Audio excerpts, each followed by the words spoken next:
Hello, everyone. Oh, whoops. Sound is down. There you go. Sound is up again. Hello, everyone. Welcome to the stream. Hey, hey, hey. This is ViRA here, and we're back at GFL. And this is Monday. I don't usually stream on Mondays, but today is a special day because we're playing Aphelion Part 1. The event is gonna end in 2 days. So I have to finish the Aphelion story as quickly as possible before the event ends. Finally, we are gonna do Aphelion, and let's jump into part 1 of Aphelion, guys. Yeah, let's go. 9-1, there you go. That's chapter 9. I've already rewatched and read the summaries for chapter 8.3 and 8.7. Sorry, 8.3 and 8.7. Diane's event and Centaurus' event. Wait, those are not 8.3 or 8.7 actually. That's a different part. But the continuation of chapter 8 in Diane's event and Centaurus event. I watched the whole Diane's event, even though it's just a summary and a speed up version where there's someone explaining about what happened. While for the Centaurus event, I just read like a very brief summary by text on what happened right after Diane's event. And where's Rebola? Rebola is not yet here. She's not released yet in global. She's still in the China version of the game. So yeah, really sad, dude. Really sad for her, but it's fine. It's fine. She will eventually be released, and once she's gonna be released, I'm going to prepare as much materials I can to get her and upgrade her full 100%. Right, let's start the story. Even in the place furthest from the sun, daylight does not fade so easily. また通信です。暗号化チャンネル。通信元は輝きを手に。 Wait, we're here again? つないでくれ。 Commander, this is exactly where we left at chapter 8 though.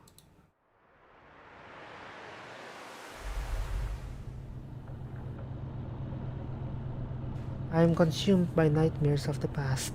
Lana's transmission brings the latest tidings. Murmurs of terrors breathed away by she who toys with destinies. With a wave of her hand, the sandbox tells another tale. The Elmo proceeds at full speed across the wilderness, route data feeding in intermittently. It's the afternoon, the time when the sun is strongest, but for a moment, the daylight from outside strikes my eyes. In a moment of stupor, a most familiar name comes to mind, one that has left my lips in quite some time. 416. Klukai! It's a story about Klukai! I already have her, so... Hey? But it is a story about Klukai, guys.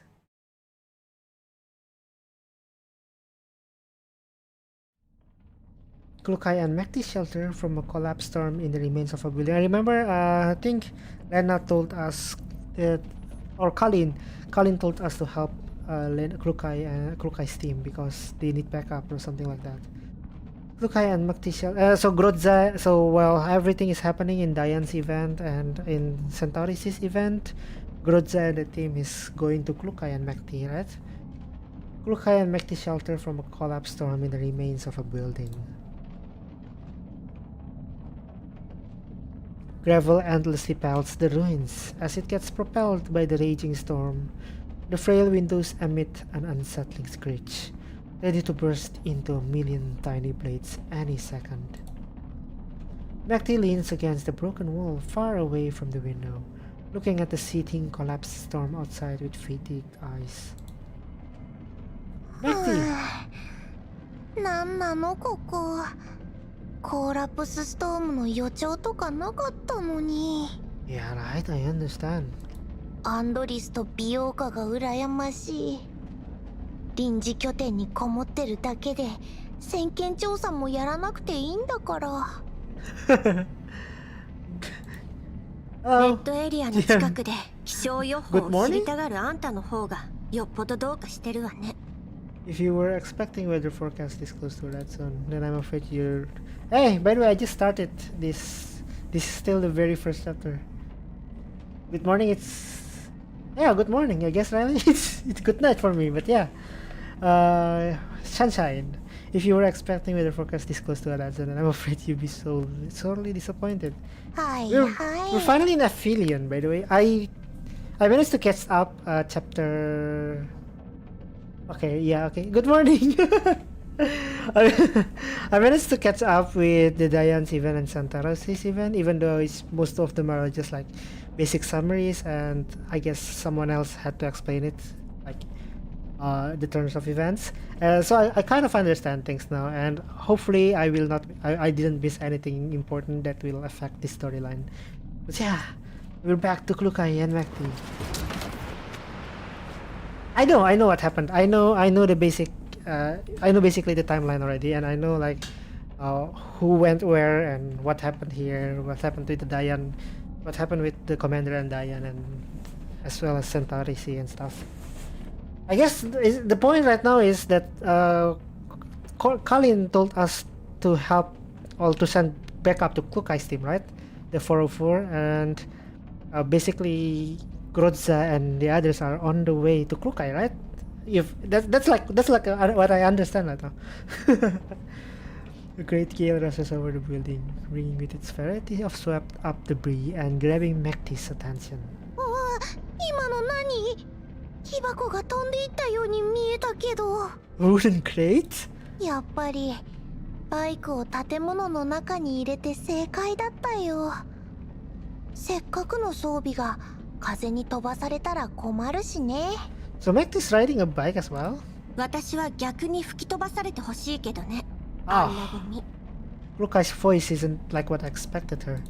分かってないなあ、来る会は。今まで調査した集落の設備と比べたらお宝レベルの優れものなんだから。 Family heirlooms. She proudly glances at the backpack strapped to the motorbike. It is Klukar's bike, right? Oh wait, so it's a two-person bike. I thought it's a one-person bike. So Mekti's sitting behind.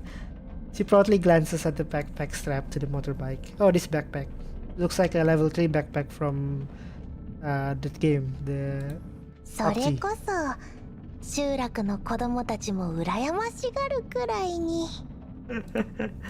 パラデウスのことを尋ねに行かせたのに子供と遊んでたの。PUBG brain rot. Well, hello you, welcome to the stream. まあそんな怖い顔しないでよ。聞き込みはちゃんとしたよ。でもみんな何も知らないんだもん。 So what's their mission is just to investigate パラ Paradise? デウスはおろかレイトみたいな人形も見たことないんだって。 Right. リバンの言ってたまだ活動してるって話本当かな。 Liva? そ So れ they が know 分かれば about it. こんな任務に就く必要もなかったでしょ。聞いてみただけなのに。にしてもパラデウスの残党は殲滅したって話だったのになんでまた疲れないのかな。 Good question actually. そんなに仕事熱心なら404に来てほしいよね。銃を撃つのに Shooting は at people 変 is わ the りない same ん no だ matter し。 you work for. No, Mekti, not like that. The storm shows no sign of letting up. Mekti scratches her head in frustration and lies down. Klukai follows Mekti's gaze, looking outside briefly before returning her attention to Mekti. Oh, I just want to let you know that the original offer it's 416, Klukai, G11, Mekti, MP9, and MP45. MP? MP9 and MP45? UMB? ほら立ちなさい。任務中は警戒態勢を解かないこと Get up. 忘れたの。 You're telling Mekti to get up? I don't think she's gonna ever get up. Oh, so Levi and Lina, yeah. Levi and Lena. Oh, so the four of them. But now Klukai is the leader, right? Kurokai approaches Mekti and tugs at her jacket. The latter refuses to get up and only changes her position lazily. もう She's me for どう you. せ忙しくなるんだし、休める時に休んだ方がいいじゃんか。There's still plenty to be busy over later on, isn't there? パラデウス絡みの任務ってやたらと難しいくせに大抵ろくな目に合わないし、 Super unlucky. こんな無駄骨な依頼引き受けるなんてリバも何考えてるんだろう。拠点でじっとしてた方がまだマシなのに。 You're just lazy, Mekti. Come on, do something. Kurokai lets go of Mekti and looks at her helplessly. 彼女が何を考えようと、私たちは任務を遂行するだけよ。Job is a job. Exactly. 別にサボってるんじゃないよ。 Not like I'm slacking off or anything, except the person who's slacking off and doing anything other than working. I didn't see this term stopping. She got a point. You cannot do anything when there's a 来 storm. る回も少しは楽にしなって。ここに来るまでパラデウスどころかバリャーグも賞金ハンターもほとんどいなかったし、これで生きむくろがいなかったらめっちゃ治安良好じゃない？ No, だから怪 Mekti. しいのよ。今のうちに今後の計画を立てるべきね。Is it just the two of them right now? I have a feeling. これまで以上に厳しい状況が待ち構えてるかもしれない。 Yeah, I have a feeling as well. Kurokai solemnly looks towards the all-consuming storm outside. 頻発するコーラプスストームに基準値を明らかに上回る放射線量。ここの環境、リバの情報よりはるかにひどいわ。 Ah, makes sense. だから大丈夫。なんとかなる。She's my favorite character already, dude. So damn chill, dude. Oh, cutscene! What the hell? We just got introduced to cutscene? Like this early?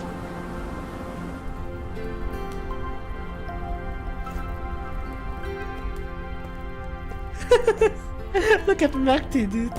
こら起きなさい。うるさいな。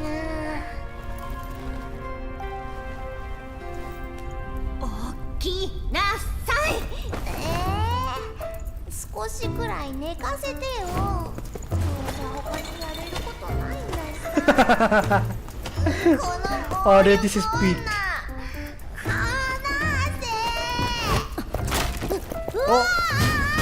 Oh, GG. 誰が投げろって言ったのさ。あれこれって Wait, ダイナゲート？ Diner Gate? ねえ、来るかい。見てよこれ。そんなの分かってる。 Is it Dandelion? Oh no, there's no. There's a lot of them. Oh shit.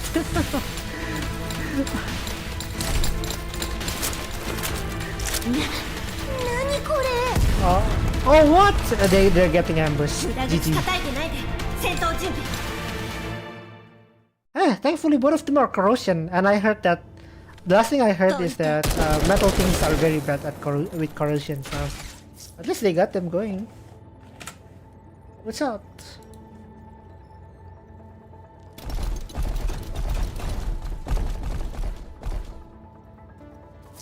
I don't know why the Daniel Gate looks so chubby. It's like looks like a pug, you know, like the dog, the pug. Wow, where did so many of them suddenly come from? Daniel Gates are cute if they don't attack you. Stop shouting and clear out the enemies at the 10 o'clock direction. 10 o'clock? My 10 or your 10? This is 1 o'clock. Okay, whatever. Let's just auto this. I mean, definitely we need Kurokai. Oh yeah, we need Kurokai. There you go. おじ Get けつい Kurokai. たな。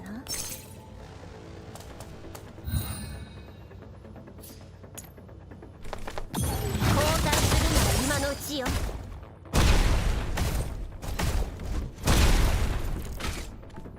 交代するのは今のうちよ。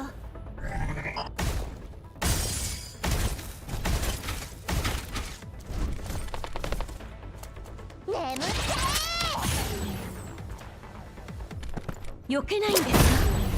Oh, what? That's enough? 怪我しますよ。 What level are they? Mehdi, confirm whether any enemies remain. I know. I'd do it even if you didn't tell me. Oh, no wonder. No wonder they're only level 20. I'm just overkilling them then. Glukai and Mehdi defeat the incoming enemies and split up to survey the surroundings. 最後の一体も識別マークなしか。唯一の製造番号は鉄血構造がまだ稼働してた頃に与えられたものだわ。ミシティ、そっちはどう？ Mehdi's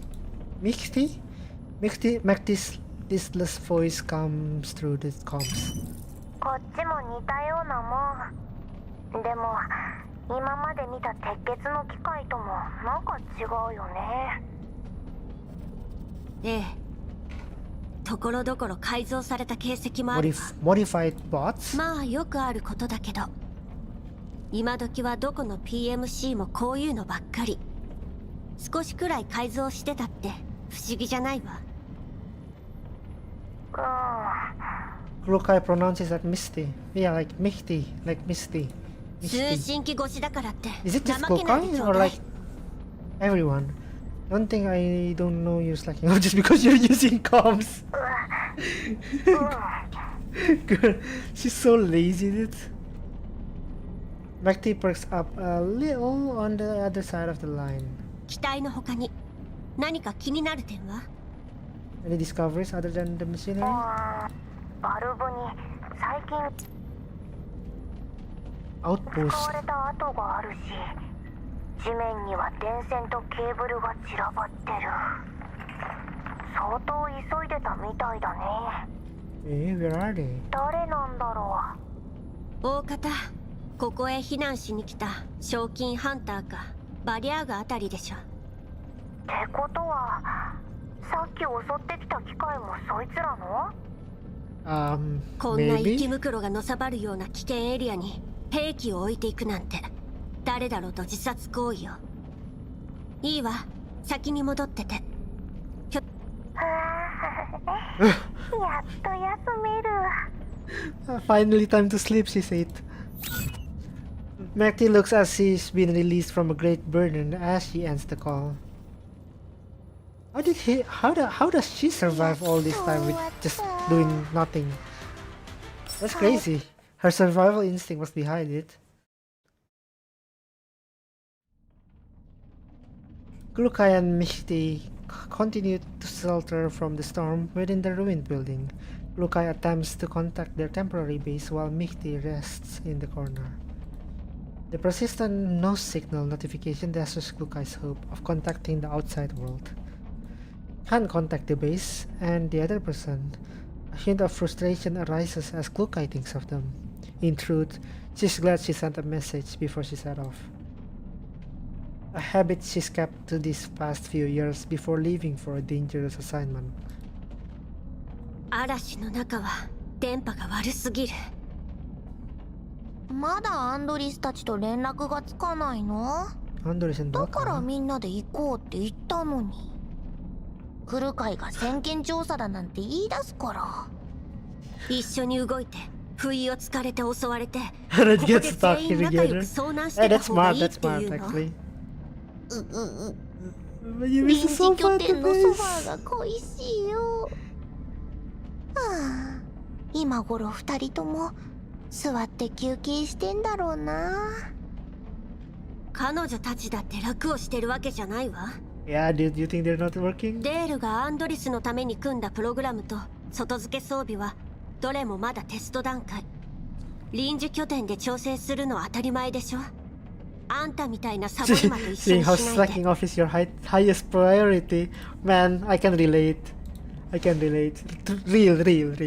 Mehdi rolls over. Truly delicious goal of GNK. It's too real, dude. Mehdi rolls over, ignoring the disapproval in Kulkai's eyes. Yet, finding things are still not quite comfortable. She lazily scoots over to the motorbike. いいじゃん、サボったって。 Everything is wrong about slacking off, dude. ソファーはないけど、私にはこれがあるもんね。 What the hell did you bring? She produces a travel sleeping kit from her backpack. 戦いは進歩しない割に寝具は充実する一 But has made lips and bones in the field of sleeping. でしょでしょ。アンドリスと美容家が一緒に選んでくれたんだよ。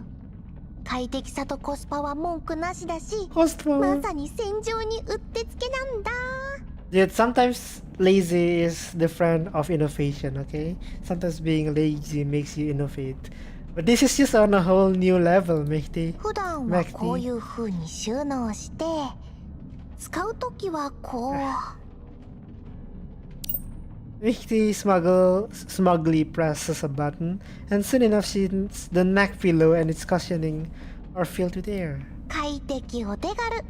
あなたの旅のベストパートナー。広告の歌い文句だよ。試してみる？ Wanna try? そうね。 What reaction? Giving Mehdi a frigate response. Kurkai aims her weapon and fires in the pillow's direction without hesitation. No! Poor Mehdi, no! The bullet zips past the pillow in Mehdi's hand, and from behind her comes a shrill cry of an elite eating lead. 息袋と仲良くおねんしたくなかったら Not the そんな damn もの捨てて pillow! 銃を構えなさい。 Kurkai! Forget about the pillow if you don't want to sleep with the elites. Pick up your weapon. Oh, now we're fighting elites.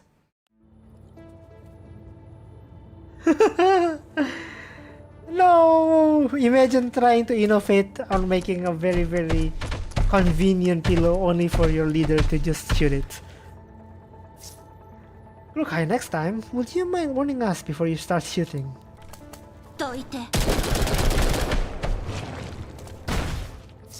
Cut the chatter and focus on the battlefield, or else you'll be staying here to keep the elites company. Let's just use Klukai and Mekti for this one. おじけついたの？ You know what? Nah, I'm just too lazy. 了解。 I want to one turn it. 交代するのは今のうちよ。 Yep, everyone's gonna die. Good stuff. And they're dead. 今のうちよ。 Good stuff. Let's go. Yo, welcome, Hiyari. Welcome to the stream. I'm starting out Aphelion Part 1 right now. Kukai and Mehdi annihilate the elites without further incident, save for the inflatable pillow's commendable sacrifice. No, it's not a sacrifice, it's a worthless sacrifice. Should have not shot it. Mehdi crouches down and fiddles with the damaged pillow on the ground, sorrow written all over her face. Poor Mehdi. 完全に壊れちゃってる。来るかい。さっきの絶対わざとでしょ。 You think, Mehdi? Paying no attention to Mehdi's pitiful cry, Kukai casts her gaze outside to find the veil of gravel and sand clearing up. Oh, the storm's コー over. ラプスストームが弱まった。 Oh, let's go. She pulls up her comm screen as she speaks, and sure enough, the signal has been restored.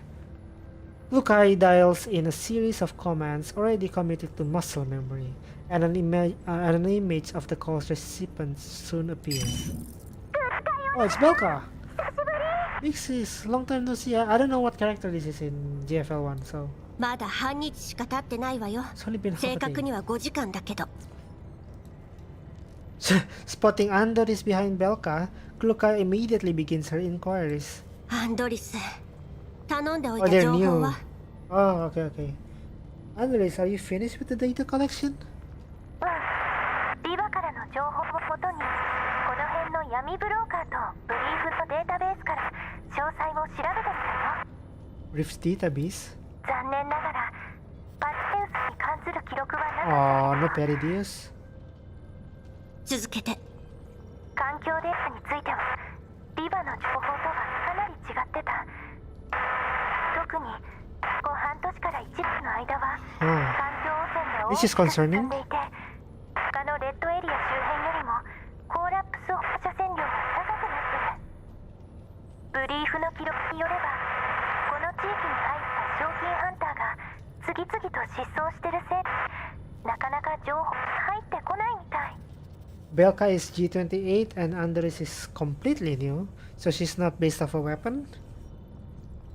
ロレンの浄化作業 Regrettably, the engineer. これが原因でデータ更新が遅れてるんだと思う。 It was the same in terms of information, huh? So it's 私たちの really 調査結 a 果と fishy 類似 place, する huh? わ。それと私とミシティが武装した不明勢力に襲われて Misty. 襲われた。お姉ちゃん怪我してない？どういう意味？ What do you think? What do you mean? そのお姉ちゃんの実力を疑ってるんじゃなくて Just worried about Mighty dragging you down. That unreliable sot. Poor Mighty. 頼りがいがなくて悪かったな。 Oh no, she heard that, dude. Dejection overtakes Mighty's countenance. Remains of her pillow clutched between her arms. Oh no, the pillow, dude. 美容家も黒海隊長が心配なだけだから。 She's being thrown under the bike. Everyone's blaming her. 今回の襲撃が404を狙ったものかはわからないけど、この依頼予想以上に困難な気がするわ。 Yes, I agree. But you, Andres, two of you are 集 strong めた情 enough. 報を転送して。 I mean, Kruka is going in battle with her motorcycle like a cavalry. Just literally just riding her motorcycle while shooting. She's doing the ops, dude. She's doing ops work, dude. それと As the data transfers, Kukai pulls up an area of the surroundings and selects a settlement. 今座標を送ったけど確認できる？二人とも準備して。 Oh, そこで they're meeting 合 up. 流するわよ。この辺かなり電波が悪いから通信を維持できるようデールに何とかさせて。わかった。デールは今追加装備の調整中だから終わったらお願いしに行くね。隊長とミシュティも気をつけて。 Good あ for の役 nothing. 立たずなら今は壊れた空気枕に Good for 夢中よ。 nothing. Kukai gazes at the still crestfallen Mighty with a mixture of exasperation and concern in her eyes. 今回のためにわざわざ用意してたんだもんね。 Yeah, dude. まあいいか。 Whatever, alright. 今度ミシティが余計なものを買おうとしたら絶対に止めなさいよ。 Especially you, Andres. アンドリス。今度から気をつける。 Andres nods with a gentle smile on her face. 本当に反省してるのかしら。それじゃあ切るわ。もたもたしてないで嵐が止んでるうちに出発するのよ。やったー。お姉ちゃんに会えるのが待ちきれないよ。 What's with Belka, dude? I think she's obsessed with Kukai or something. やっと終わった。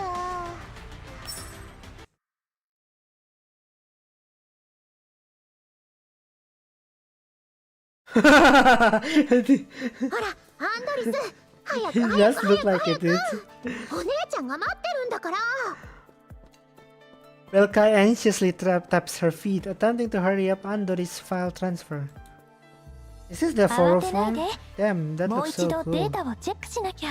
The logo is like 人口動態調査報告に 0 and こ then こ10 4. 年の地図データ、 Is it the same 近 logo 隣 as 地 the 域 old の one? 生き袋およびブージャムの目撃証言と、あとは Elites in nearby areas and Bujum sighting reports, not to mention. アンドリス、 Oh いくら dear. 容量があるからって Hello. 全部のデータを持っていく必要はないだろ Even if you have all that local storage space, you don't need to transfer all the data. う。お前と美容家には受信増幅装置をつけといた。ちょっとやそっとで通信が途切れることはない。必要ならオンライン上で転送すればいいぜ。Eh? This guy's crazy. クルカイ隊長が通信状況について念押ししてたから。イエローエリアだぞ。おまけにコーラップスストームも頻発してる。通信が安定しないのはよくあることだ。心配するな。Yeah. うん、そうだといいけど、でも隊長の言って He た went 襲 from a 撃の twink. 件が Wait, he was a どうして twink. も気になるの。 Now he's a chat engineer. I don't like his costume though he looks like a great person. I wish I could agree, but Leader Kukai's encounter with the unknown enemies makes me worry. 確かにな。そうだアンドリス、あれを持って行ったらどうだ。 Like, what's with that haircut, dude? Why is it so short on this side? ああ、さっき調整し終えた外付け装備のこと？ External equipment? その通り。火力プログラムの調整も済んだし、そろそろ実戦段階に移すべきだろう。これがあれば火力と精度が大きく上昇するはずだ。あくまで試作品だから燃費もロード時間も理想には程遠いけど、ミシティの素体のバッテリーから予備電力を借りとけよ。Borrow the external battery for Mac's frame. それとこいつ相当重いんだよな。まあでも車のトランクにはなんとか収まるだろう。どうせバイクを乗せるトレーラー引いていくんだし、他の物資もトレーラーに積んどけばスペースは確保できる。 Oh, I see. わかった。 I got that. じゃあお願いね。 So they're bringing a jeep and then they're gonna Ah, put Kuka's ちょっと待ってろ。 motorcycle すぐに乗っけとくから。 on the jeep, like on a trailer. That's very, very inconvenient, but give me a moment, I'll go load it. Deer returns to the control panel and begins a series of operations. ああ、そういえばミシティに新しい安眠セットを持っていかない Oh と。 my god, Andoris is like Mexti's mother or something. 美容家、倉庫から取ってきてくれる？なんでよ。 What is this? 隊長はこれ以上買うなって言っただけでしょ。これはもう買っちゃったから。うわ、アンドリスがミシティの影響でグレちゃってる。仕方ないな。取ってきてあげるから急いで準備してよね。 They really split her. Like, はいはい。 Belka is like really obsessive towards Kukai, and Andoris is like a mother to Mekti. I guess the four of them fits. It's like a happy family, dude. Something like that. エールもだよ。分かってるよ。 And this is just their like, I don't know. アンドリ their ス engineer. 車はスタッフがチェックし終えた。 Yeah, like I can see that こ dude, のデー like, タさえ for 転送すれ you. ば出発できる。 When this transfer is done, we'll be ready. Ah, the person I sent? So 404 is still big. I thought they became small after the event of the FL1. I mean, I don't know the event of the FL1, of course, but Andres drives toward the meeting point with Belka. Oh my god, that chip is so huge, dude! Their vehicle leaps across the yellow zone and Andor is at the wheel. She's humming a tune with relaxed expression. ねえ、アンドリス。確かにお姉ちゃんには会いたいよ。でもそんなに飛ばさなくても。もうちょっとスピード落として。 Even the driver, even 早すぎちゃった？ Andoris is like, huh? As she speaks, the jeep flies off a small incline. Belka holds onto a handrail for dear life. 普段はのんきなくせになんでこんなに運転荒いのよ。 How come you drive like a wild animal, dude? イエローエリアだもん。衛星都市やホワイトエリアよりも走りやすいから、私でも簡単に I mean, 操縦で considering きちゃ you're う like driving like a 4x4 huge jeep, that thing is that thing is humongous. I don't think you need to worry about the こんな terrain. 風に Oh. She smiles and slams on the accelerator as the jeep piles through a small elite in its way. Roadkill! Let's go! What a relaxing drive this is! Oh man, I can fight with her. Oh no, you didn't miss a lot. I'm still at 9-3, dude. So you didn't miss a lot. I'm still here. そうなんだ。 Eh, what the fuck? The vehicle suddenly swerves and the squeal brake pads and tires sound out in unison. A series of bullet holes suddenly appear in the vehicle's original path, sending up great clouds of dust and sand. Belka and Andoris take advantage of the vehicle's spinning momentum, quickly opening the doors and tumbling behind some natural cover nearby. Yeah, it's 28 April, dude. I only have 3 days to finish this event. Today, tomorrow, and the next day after. Oh yeah, the challenge is over. Yeah, I think I'll focus. I think it's fine. I think I'll focus more on the story than your challenge for now. 敵がいる。 Careful. Does that mean I win because I tried and Advent didn't? Okay, I'm just kidding because I think you said we have to do it 3 times, right? So yeah, it's fine. wait, that still counts as a win? I thought we had to do all 3 times before you even consider it, you know, an attempt. But I win with that one troll. I win by default again. Why do I always win by default when fighting against お Advent? じけついたの？ The most win out of each session. I still want to play Milsim again. I think I've unlocked Milsim in my own account, so I can play Milsim. 交代するなら今のうちよ。 It's still annoying though. I can I kind of hope that I can win and at that last try, but then suddenly it was a troll because I was already confident. Like, okay, I think I get it. And then suddenly it just trolling everyone. Like, that's bullshit, dude. According to the combat record you've sent over, the modifications made to these enemies are quite similar to the machines that attacked us before. Right, they're being ambushed by someone or something.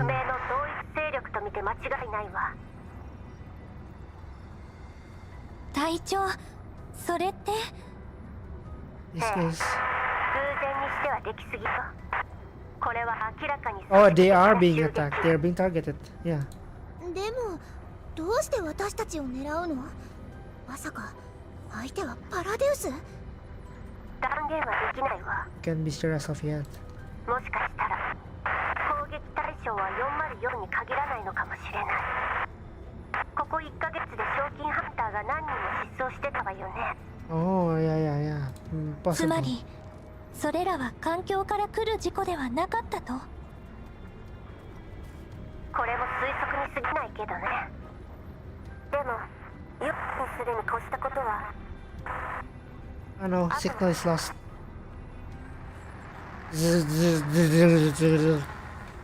A wave of static washes over the communications channel. Kulukai's projection violently shakes a few times, then disappears entirely. Comms are down again. あら、 Andoli's attempts to restore the connection, but her efforts are for naught. どうしたんだろう。こっちの信号は問題なさそうなのに。 I think there's another collapse storm. 隊長の方で何かあったみたい。 Yeah. またコーラプスストームが強まったのかも。え、お姉ちゃんが危ないってこと？どうしよう。 Oh no. I already とりあ don't え like ず今 Welka. は計画通りに行動するのが無難かな。 Okay. 遠隔で通信障害を解決できるかどうかデールに聞いてみてもらえる？ Damn, you think there's like some sort of magic? Sorry, some sort of wizard who can fix any problem you have? わかった。すぐに連絡する。Maybe, I don't know there. Maybe he is a magician or a wizard.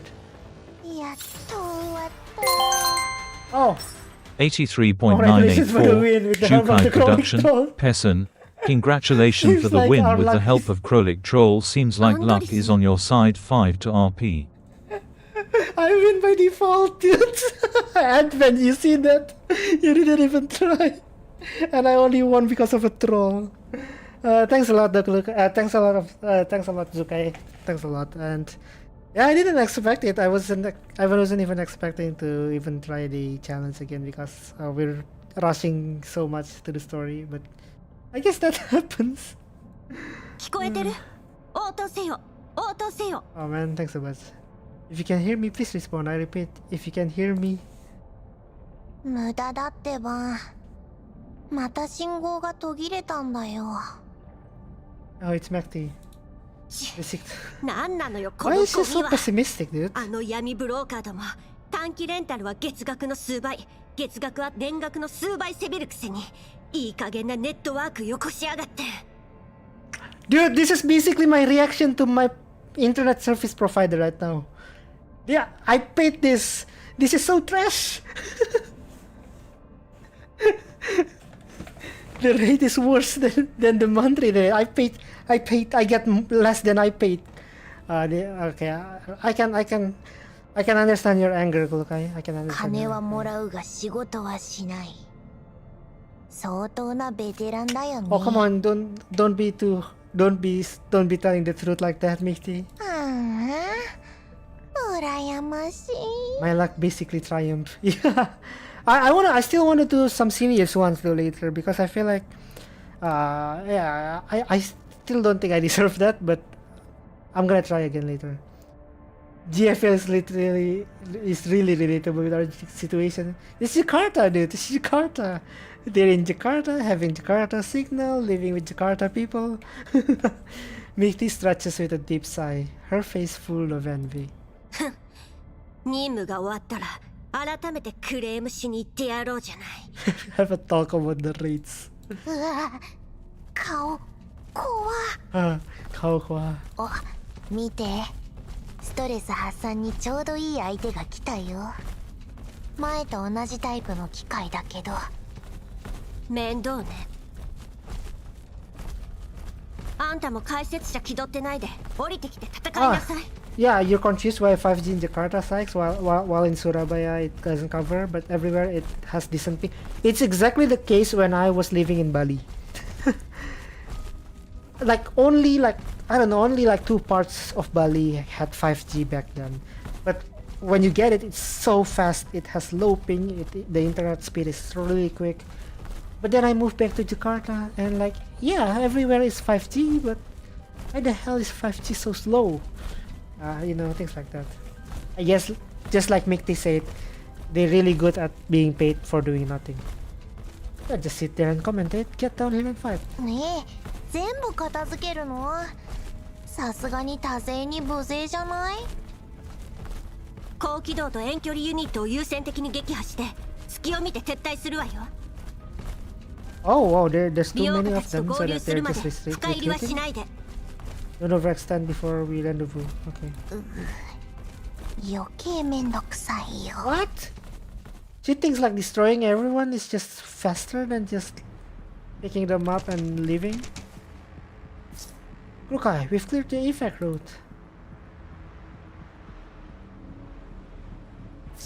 Yes, of course. Stick to the plan. Focus on taking down high-speed and long-range units first. Proceed to the evacuation zone.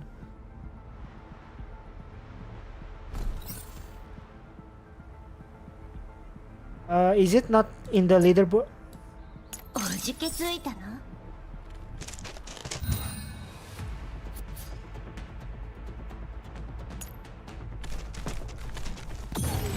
Oh, you're not pushing anymore. Alright then, I can try to push your account anytime.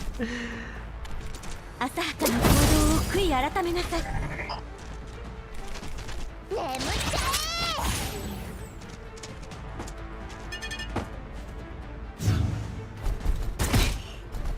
Is it because they're still using the same composition? ハンデは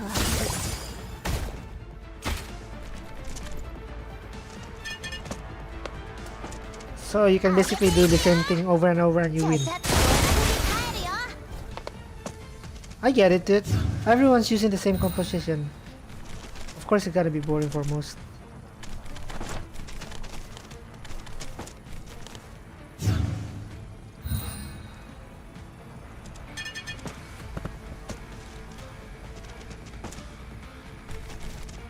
There you go. 404を敵に回したのが運の尽きよ。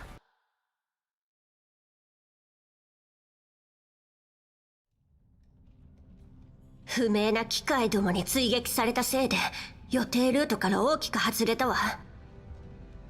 Rukai checks her terminal and once again finds that only short-range communications are available. Long-range comms are still down. 嵐は収まらない。信号も途絶えたまま。位置情報すら取得できない。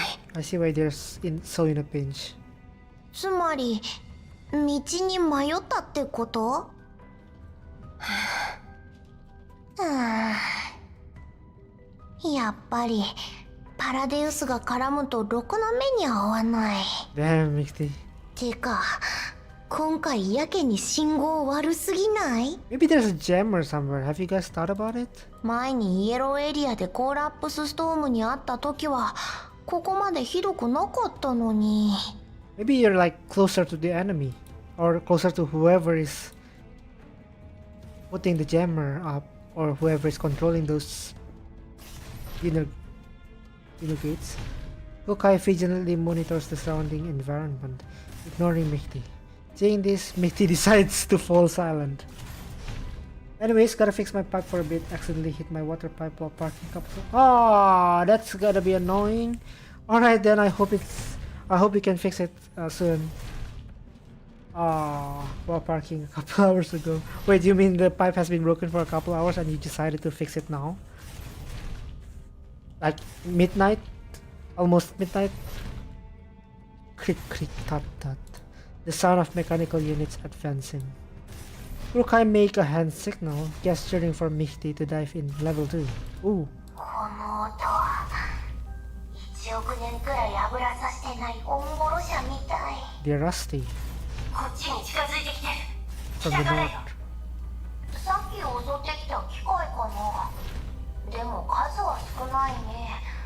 なんか弱そうに聞こえるな。 Huh? It's a different one. 油断しないで。でも本当に大したことなさそうだよ。 Wait, is Mighty secretly full of bloodlust? What is going on? She wants to destroy everything. Is it just her personality to just like, I'm gonna destroy everything so I can have a good night's sleep? Is that her in a nutshell? A creaking ground reconnaissance unit appears a short distance away. 超古いモデルじゃん。しかもボロボロ。動いてるのが奇跡だよ。 Anything for a good night's sleep. おとりの可能性が高いわ。後方上空をよく見て。 Look above. あれはドローン？ええ。射撃管制モジュール付きのね。 How can they now? すごいじゃん。でもこの組み合わせ、性能差ありすぎない？ Maybe. なんでコンビにしたんだろう。 That's true. They're not the same quality. さあ、自分に聞いてみれば。軽蔑した目で見ないけど。 What? Kroka, you don't have to go like, you don't have to hit her that hard. 見 Poor くびられるの Mehdi. が嫌なら、自分の価値を証明してみなさいよ。 Then prove your worth. Kroka looks toward the broken wall to the right of Mehdi, suggesting that she should use it as a cover to sneak up on the reconnaissance unit. 念のためよ。相手の詳細を探らないと。敵なら前もって数を把握する必要があるし。 Makes sense. Where's her Red Bull? I want to see her using the Red Bull. Mehdi perks up with a sigh, reluctantly moving right towards the cover. The scouting units are approaching as she moves. 付近に他の敵は見当たらない。 But that's suspicious この though. 一台だけだよ。 There's no way there's just 2 of them. っていうか、こいつら壊れてるんじゃない？ Don't jinx it, こん dude. な近くにいるのに気づかれないなんて。 Don't jinx it. その場で警戒。奴らが近づくのを待つのよ。必要がないなら出て行かないで。はーい。 Mehdi props up against the cover, using sound and environment to track the enemy movement. This is after the first cutscene, before the second cutscene, I guess. Because I've only watched one cutscene. Creak, creak. The joints on the ground creaks rhythmically.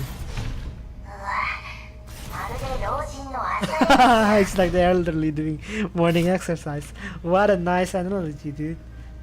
The ground mech stops abruptly, as if its power has been cut. 俺、音がやんだ？壊れたんじゃないよね。 No, Mehdi, no. 何してるの？隠れてて。 What are you doing? Stop. But Kluka is too late. Just when Mehdi tries to shift herself for a better view, she conveniently exposes herself to the ground mech sensor. Ah! Oh, cutscene of Mehdi Force Awake. Yeah, that was a peak, dude. That was peak. You can rewatch it. The warning light on the ground mech flashes red, and it emits an ear-piercing alarm. At the same time, the UAV launches an attack. The abandoned container Mehdi was using as cover just a second ago is riddled with bullets. なんなのさ。 Oh, what do you mean? What the hell? You're the one who caused this, Mehdi. Mehdi dodges the attack and darts towards other sources of cover.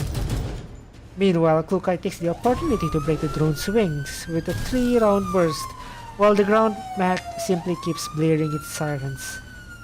At this moment, a group of armed humans and mech appears on the northwest side of the building, raining down fire on them. Oh god. 他に敵はいないんじゃなかったの？レーダーが反応しなかったん Your だ radar も didn't ん work! 偵察型人形じゃあるまいし探査できる距離なんかほんのちょっとなのに What do you mean by that, Mickey? それに待ち伏せしてたなんて誰が予想 Mickey just got waited, dude. Oh, these are human? They look like cops. Are you deliberately exposing yourself to give the enemy a target? Who would have thought that they were out fishing? And who exactly are these people anyway?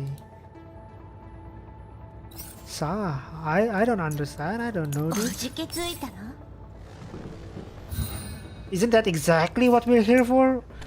交代するのは今のうちよ。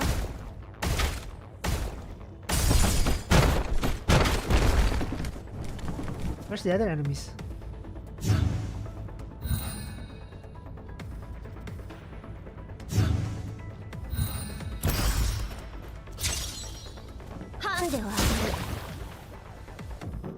More enemies.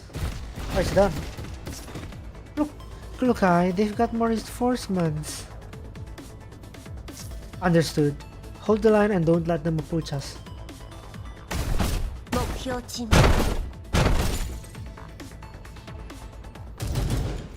After downing another drone, Lokai zips back into cover. After confirming Naki's combat status, she issues an order. ミスティシーズファイヤー Hey, what? What? 早く Just as Misty rolls over to some nearby cover and puts her gun away in disbelief, a booming male voice comes through a loudspeaker from behind cover on the opposing side.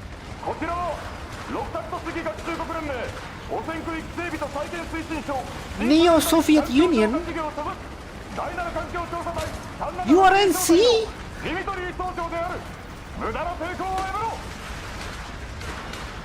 Oh, it's Dmitry.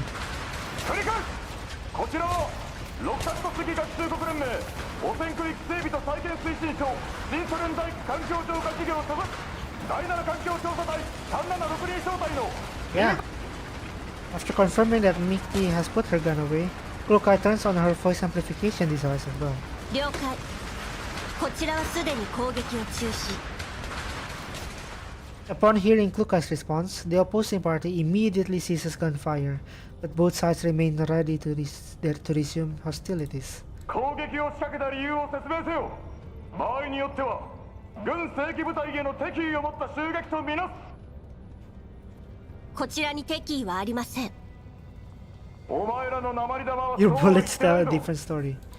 それについては説明できます互いの誠意を示す意味で10分後本戦場中央で話し合いを行ってはこちらはいかなる武器も携行しません Really, Klukai? That's what your bullets tell a story? I think every bullets tell a story, dude. Especially where it landed. いいだろうだが No! Not like that, Zuke, not literally. Alright, make sure you keep your word. The voice falls silent. Misty has retreated from the front, gazing at the other side of the battlefield with visible concern. The armed forces are recuperating after the combat. なんでロレンの人が Yeah, that's exactly my question, Misty. やばいよあの男の人かなり怒ってたよ Oh, yeah, he is angry, dude. He is. 話し合いには私が行くからあんたは後ろで警戒してて必要とあらばプラン B に切り替えるわ What's plan B? プラン B? 待ってまさかこんな時に制御スイッチ使う気 ロレンとやり合ったってい Is い it こ like a とないの self-destructing? に敵か味方かわからない以上リスク回避のためにも警戒はすべきよもちろん可能な限り衝突は避けるわ Okay. わかった誤解が解けるといいけどほんとあいつらめんどくさいから Is it cutscene? 当然の結果ですね残念ですが。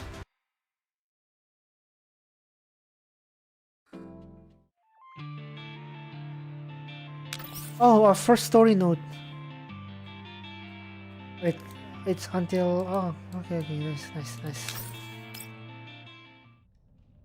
Seeing Kukai coming alone and unarmed, the platoon leader lets out a displeased grunt from behind his protective suit.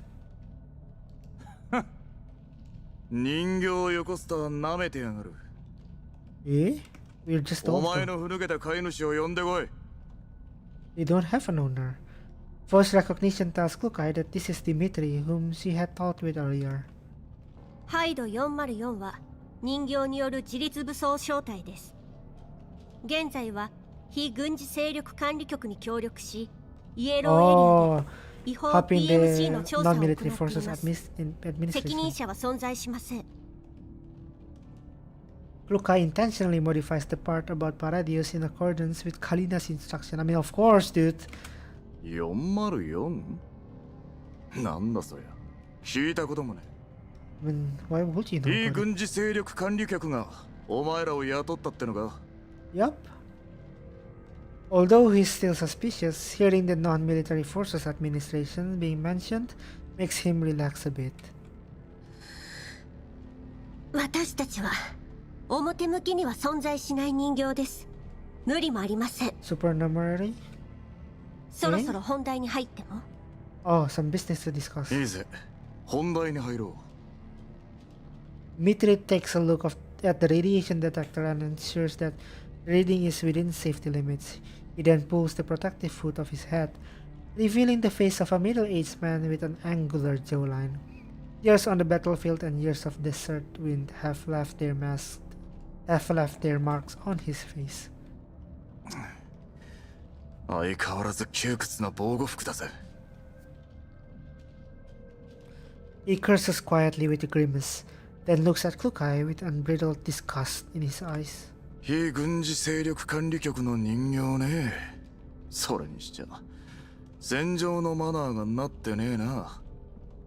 素性も確認せずに攻撃しろって奴らに教わったのか。こちらは今まで所属不明の武装勢力から連続して襲撃を受けました。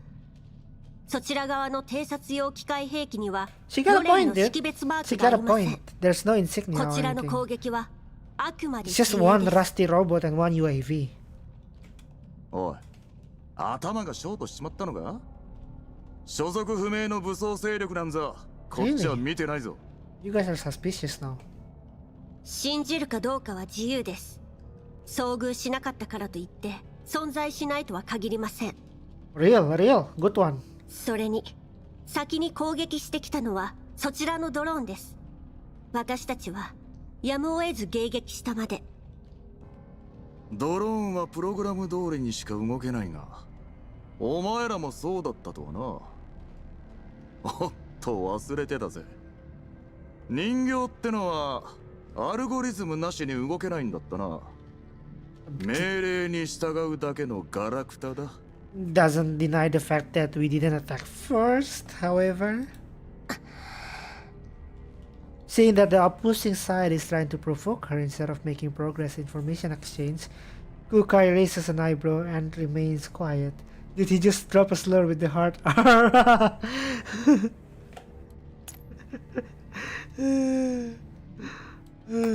God damn it. However, Dimitri doesn't seem to mind at all. He continues to ask questions in a condescending manner. お前の発言については上層部に報告して調査を要請する。 Okay, good. At least you're being professional right now. だが念のため、そっちの任務内容と隊の規模を具体的に教えろ。 Okay. 具体的な任務内容は非軍事勢力管理局との守秘義務に関わるためアクセス権をご提示願います。 Clearance level, yeah, okay. 人数は先ほど申し上げた通り人形2名のみです。 Only 2 dolls have been engaged. 2人だけ。 Astonished shoulder. Sorry, hey, he's being so astonished right now. Oh, only 2? Dimitri's soldiers are shocked by the contrast between the firepower they witnessed and 404's real numbers. After receiving a stare from Dimitri, they promptly shut up. ふざけるなよ。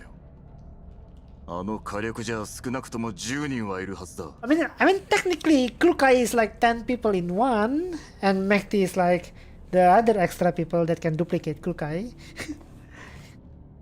404正体は全て戦術人形による編成です。火力にせよ、戦場における状況把握力にせよ、頂上列車に勤めるあなた方の常識とは異なります。Yep, she got a point there. なぜそれを。How do you know that we're from the Great Wall Railway? ずさんな編成の機械兵器部隊、いい加減な改造、老朽化した設備。Mekti is also 10 people in one, but 80% asleep. Hey, when she drinks the Red Bull, her damage is huge, dude. Her damage is so damn huge when she's awake. At the same time, it's only for one person, like only single targets, but still huge damage. 大方、バリャーグか闇ブローカー、ショーキーハンターあたりから巻き上げたものでしょ。Oh, wow, she ran 数 through 少ない you, 状 dude. 態のいい装備に至っては、環境調査隊への変更も間に合わず、頂上列車路線防衛軍のまま。That will go おそ for らくあな wings. た方は臨時出向させられたアルバイトのようなものでしょう。I'm guessing you are all times in your roles. Oh, nice shot. Nice shot, Kukai. Noticing his stiff expression, Kukai inserts an additional remark. ああ、忘れるところでした。頂上列車を守っているのは古びた機械で編成された She's feeling the fire, dude. She's feeling the fire. 発言に気をつけろ。お前みたいなガラクタに何がわかる。 Dimitri raises his gun, but Kukai simply stares at him coldly without moving a muscle. 説明は以上です。では。待て。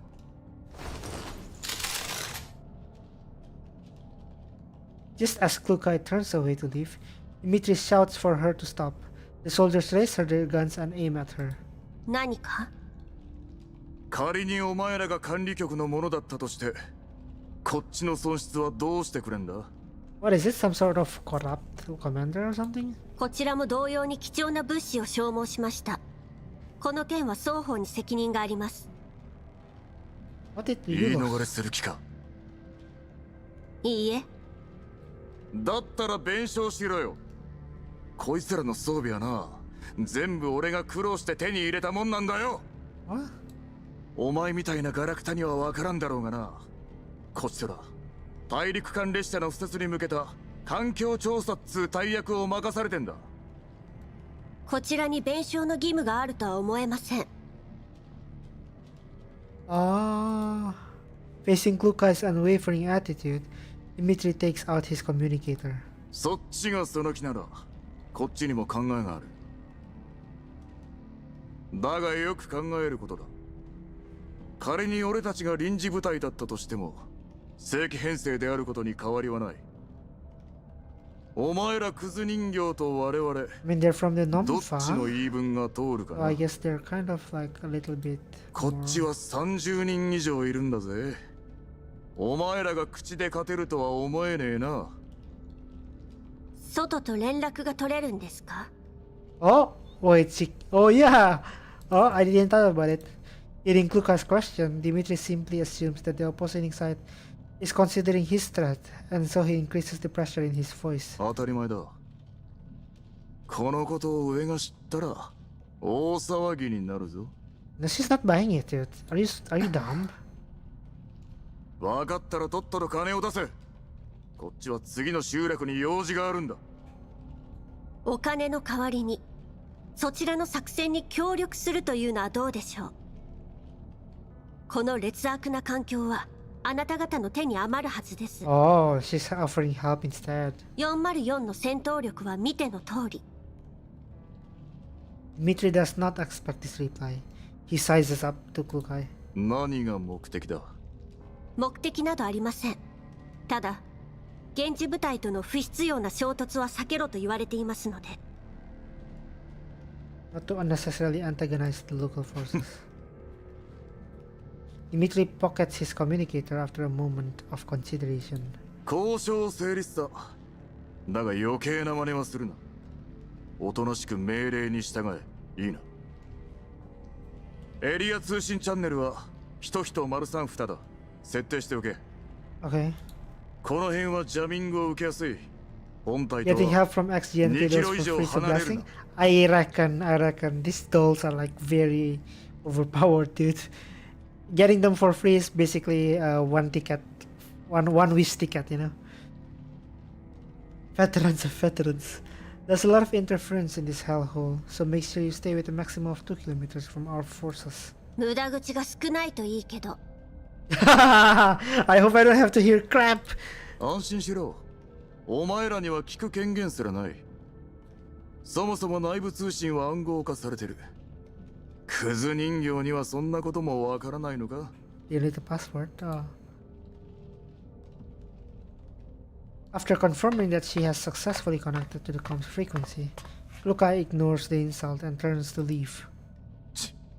カラクタどもが。ノーリング、戻って連中に伝えておけ。巡回人員を3割減らし、危険があればあのテスクズどもに対処させろとな。Oh, they're trying to save up some people. 本当にあの人形どもを連れて行くのか、ディミー。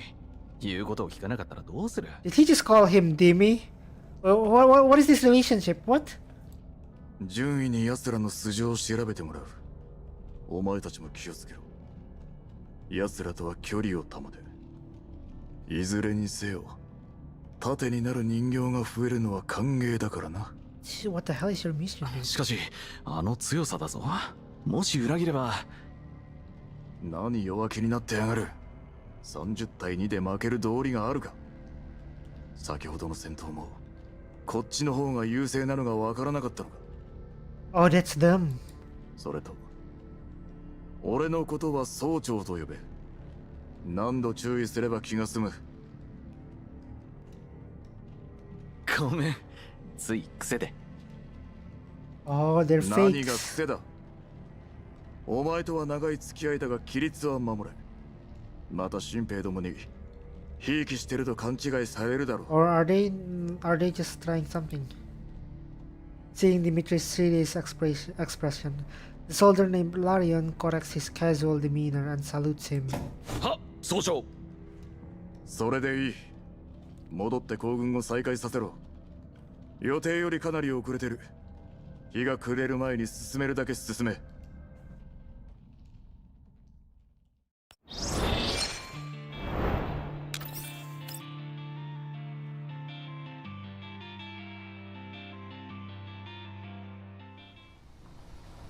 パラデウスを探してたかと思えば、今度はロレン調査隊の手伝い。仕事が増える一方だよ。 Man, poor them. ねえ来るかい。404だって経費には困ってないじゃん。金くらい渡せばいいのに。理不尽な要求を許せばウジ虫どもを増長させるだけよ。 But you're giving them your surface for free. でもあいつらに協力したって Yeah, 何のため exactly. にも Mekti, exactly. That's what I was trying to 少 say. なくとも方角はわかるわ。Okay. Smart. え、位置情報のこと？でもあいつらが向かってる集落、私たちの目的地とは違うよ。あんたは歩きたての子供？よちよち歩きしかできないの？ What are you planning, Lukai? Lukai sighs with concern. コーラップスストームは収まったのに私たちの通信は一向に回復しない。でも調査隊は外部と連絡が取れる様子だった。つまり闇ブローカーの基地局が破壊された可能性が高い。 Are you sure, or are they just bluffing? 調査隊と集落に向かえばそこのネットワークを使ってアンドリスたちと連絡が取れるでしょ。理解した？なるほど。 They're borrowing network from でもさ、 settlements. 一度に一歩しか進めないのは子供だけじゃないよ。チェスのキングだって What are you trying to 一 imply, 度に一 Miki? マスしか動けないけど超強いじゃん。 What are you trying to imply? The communicator receives a comms request from the Survey Corp following them. こちら404小隊隊長、戦術人形来るかい。何か。ディミトリー総長からことづけだ。現在の不速度を維持したまま進路を2時方向へ変更せよ。2 o'clock direction. その方向ではルートから大きく外れます。それに Lukai has more to say, but she is interrupted by the angry Dimitri. 黙れ。鉄くずに何がわかる。さっさと言う通りにしろ。命令に従えと言ったのを忘れたか。了解。 Lukai cuts the comms and soars to the correct direction. The incoming barrage of wind hits the yawning Mechti right in the mouth. I can feel that. I can feel that shit. 何すんのさ。進路変更。 Changing course. はい。 Oh, they're using the motorcycle, of course. Misty adjusts her posture so that the wind doesn't blow into her face.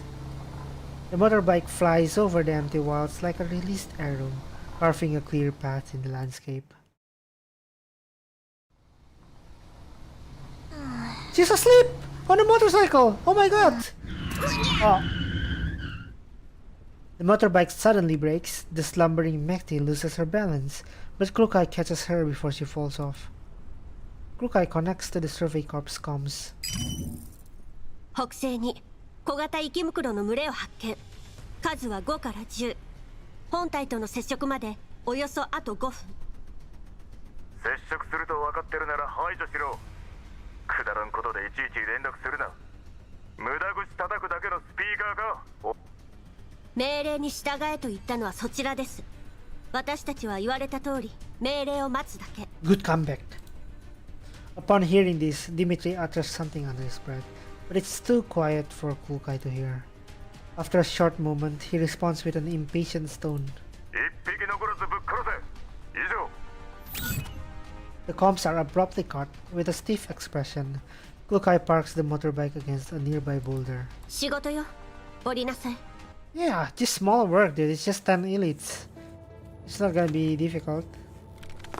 Let's count. How many elites are there? 1, 2, 3, 4, 5. That's 5.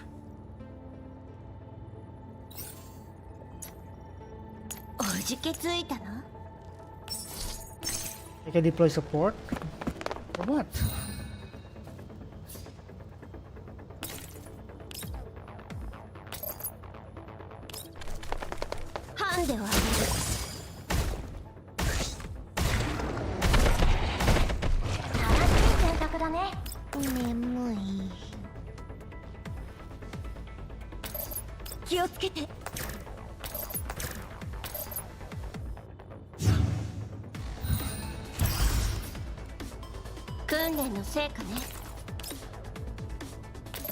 Oh, Klukai solos this dude.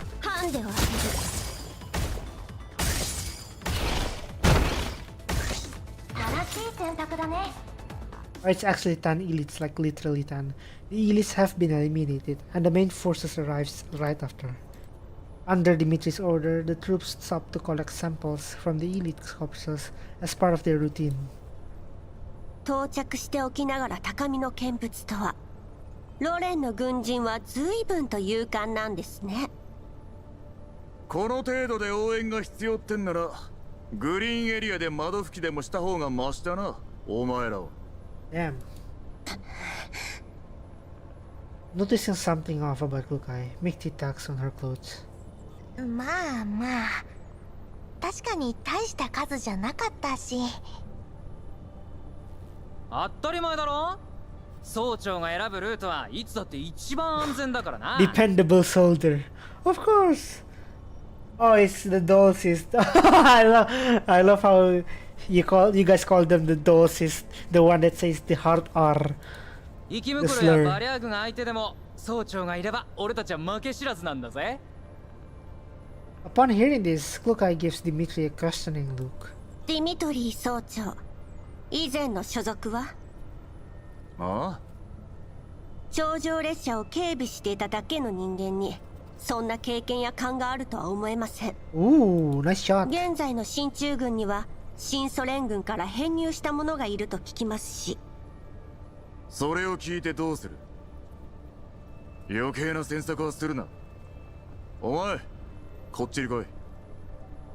Dmitri gazed at the soldier who had interjected just now. Feeling the sergeant's displeasure, the soldier makes the wise decision to shut up, packs the sample he has collected, and follows Dimitri's towards the truck. はあ、やっと言った。また喧嘩にならなくてよかったよ。Now for someone who's always sleepy, you don't actually do that bad, Dmitri. あのおじさんもさ、なんか私たち嫌ってるよね。間違って撃ったからってここまで根に持つ？ Because he's racist. 気をつけなさい。え？おかしいと思わない？調査隊と合流してから不明勢力からの襲撃が止まった。Yep, it is weird. え？諦めたんじゃない？人数も増えたし。その程度の警戒心しかないんなら、確かにグリーンエリアで窓拭きでもするべきね。Kukai! Don't use it against Mekti. Oh my god. No mercy at all, this girl. No mercy at all. やっと終わった。She's using that phrase to Mekti. At night, a well-equipped off-road vehicle quickly pulls away from the purification zone. Damn, 96 already? You're doing well? What do you mean? I'm just rushing the battles, I guess. At night, a well-equipped off-road vehicle quickly pulls away from the purification zone. The motionless doll in the vehicle accepts a comms request from within the white zone. Who is this? You're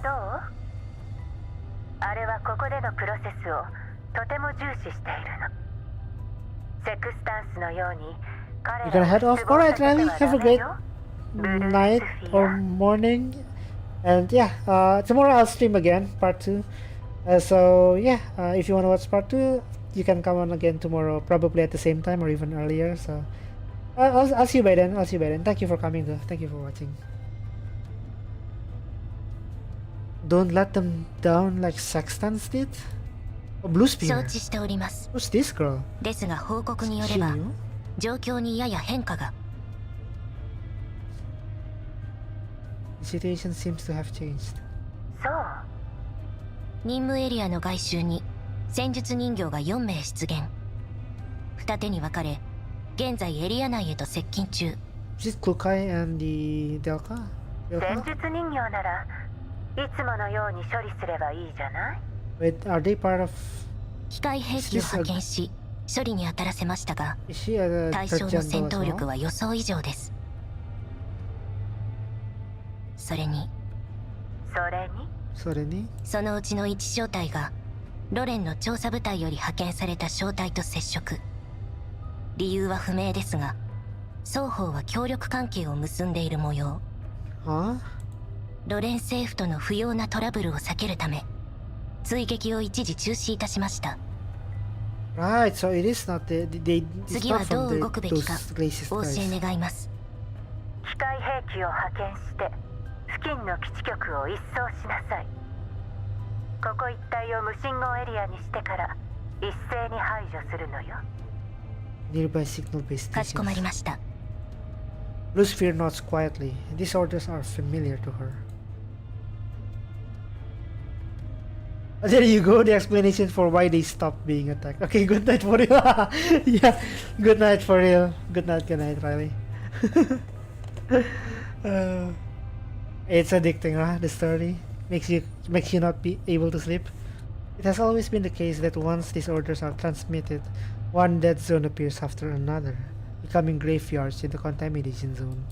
それから? As if to intentionally emphasize the moment, the doll on the other side of the comms make a pause. 内通者の情報によれば、ロレンの浄化作業部門が目標エリア近辺の路線防衛軍に増援を要請したらしいわ。Seconded おそら troops. くあなたの観測した部隊がそれでしょうね。だから急がなくちゃ。ここでのことが気づかれる前に。承知いたしました。パラデウスの引き上げはほぼ完了し、残るは例のものの追跡、回収のみ。She's working together with Paradeus? 現在、目標エリアへと向かっています。任務は時間通りに遂行されるでしょう。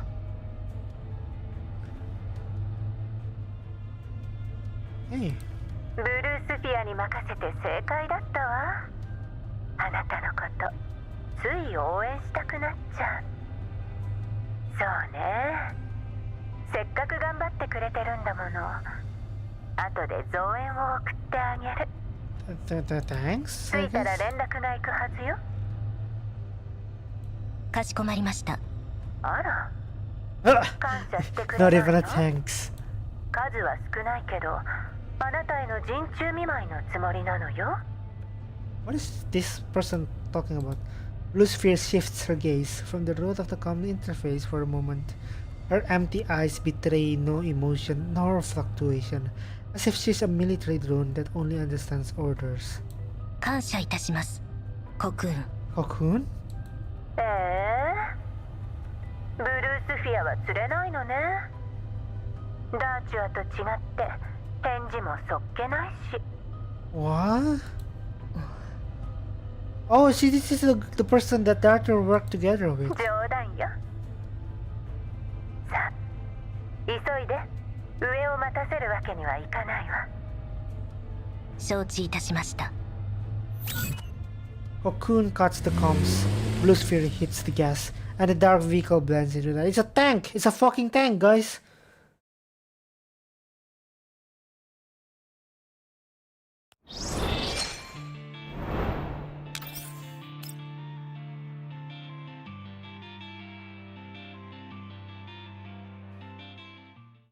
Under the setting sun, the Elmo moves forward, still a long distance from its target.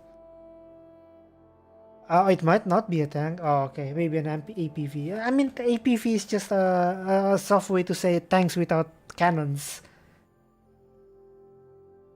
They're the same thing. Just one having bigger firepower. Over the year, but wait. How are the APV use wheels? Tanks are not using wheels, so maybe they are indeed different, but we'll see what she's driving later. There's also another oh the car APV, the one that fits 10 people. Over the years, whenever darkness falls, the past comes rushing back to me. And Contra V is the car that fits 10 people. Suzuki.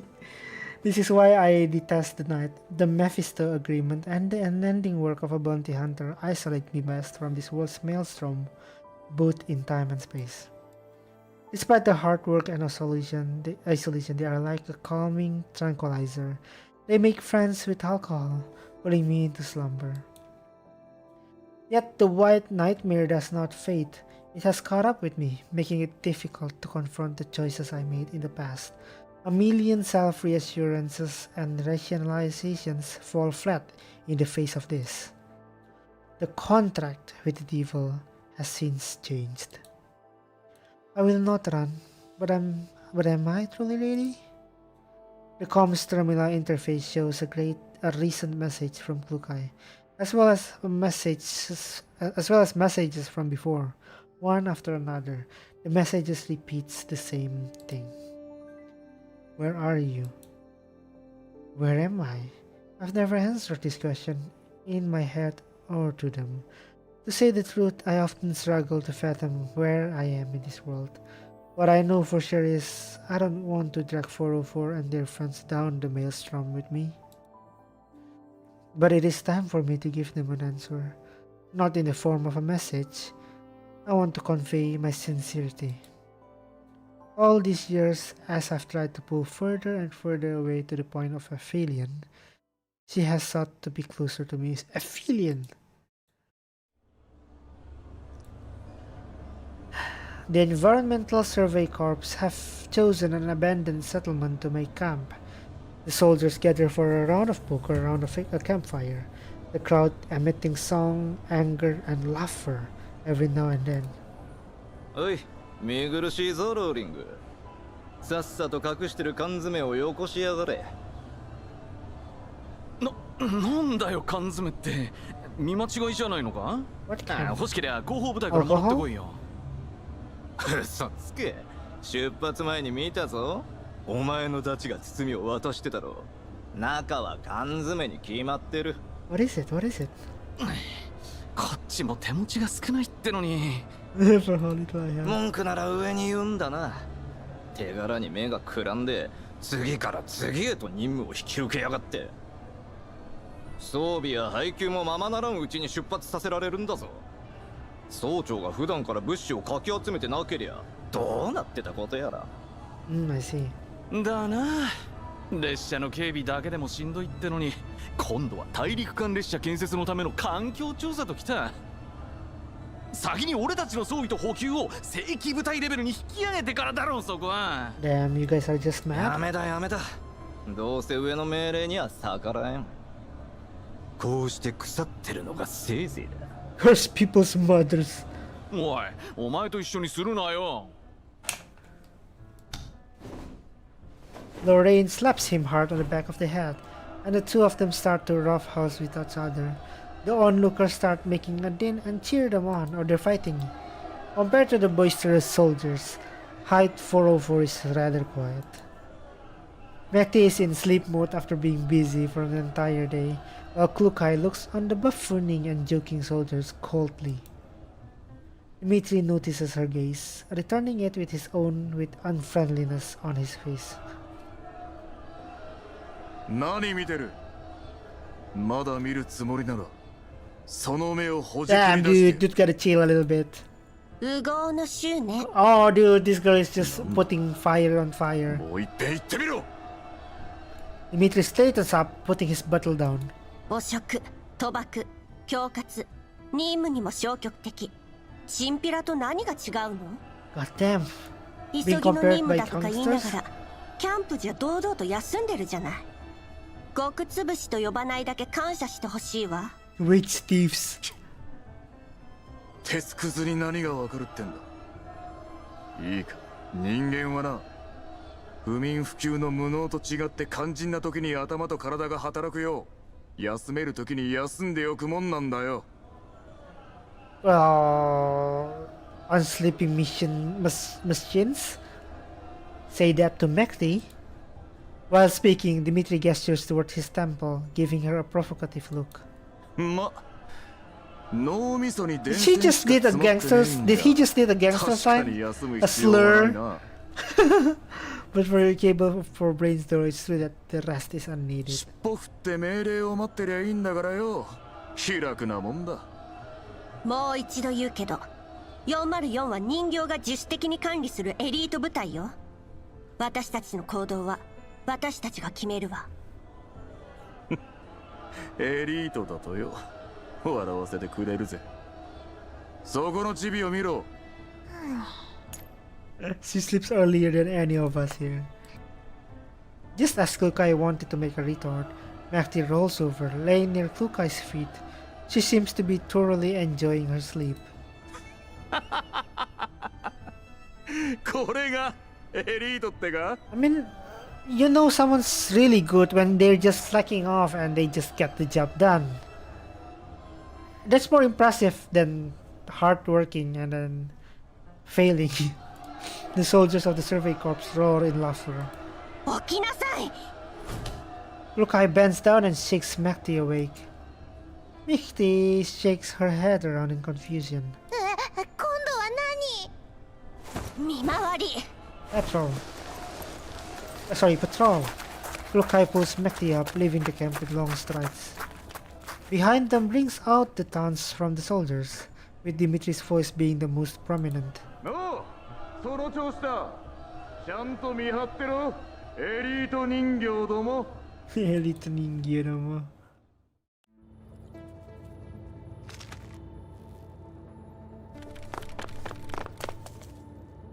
Can we just one-shot this? Even the elites blah blah blah blah. Klukai, can we just report back to the camp and then go back to sleep? Not good.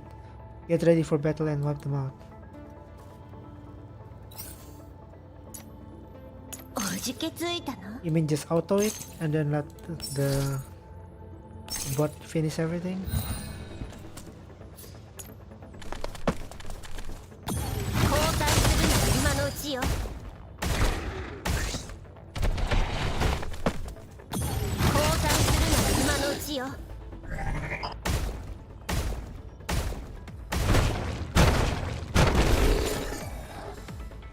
やっと終わった。 Mehdi isn't even doing anything. 帰ったら一日。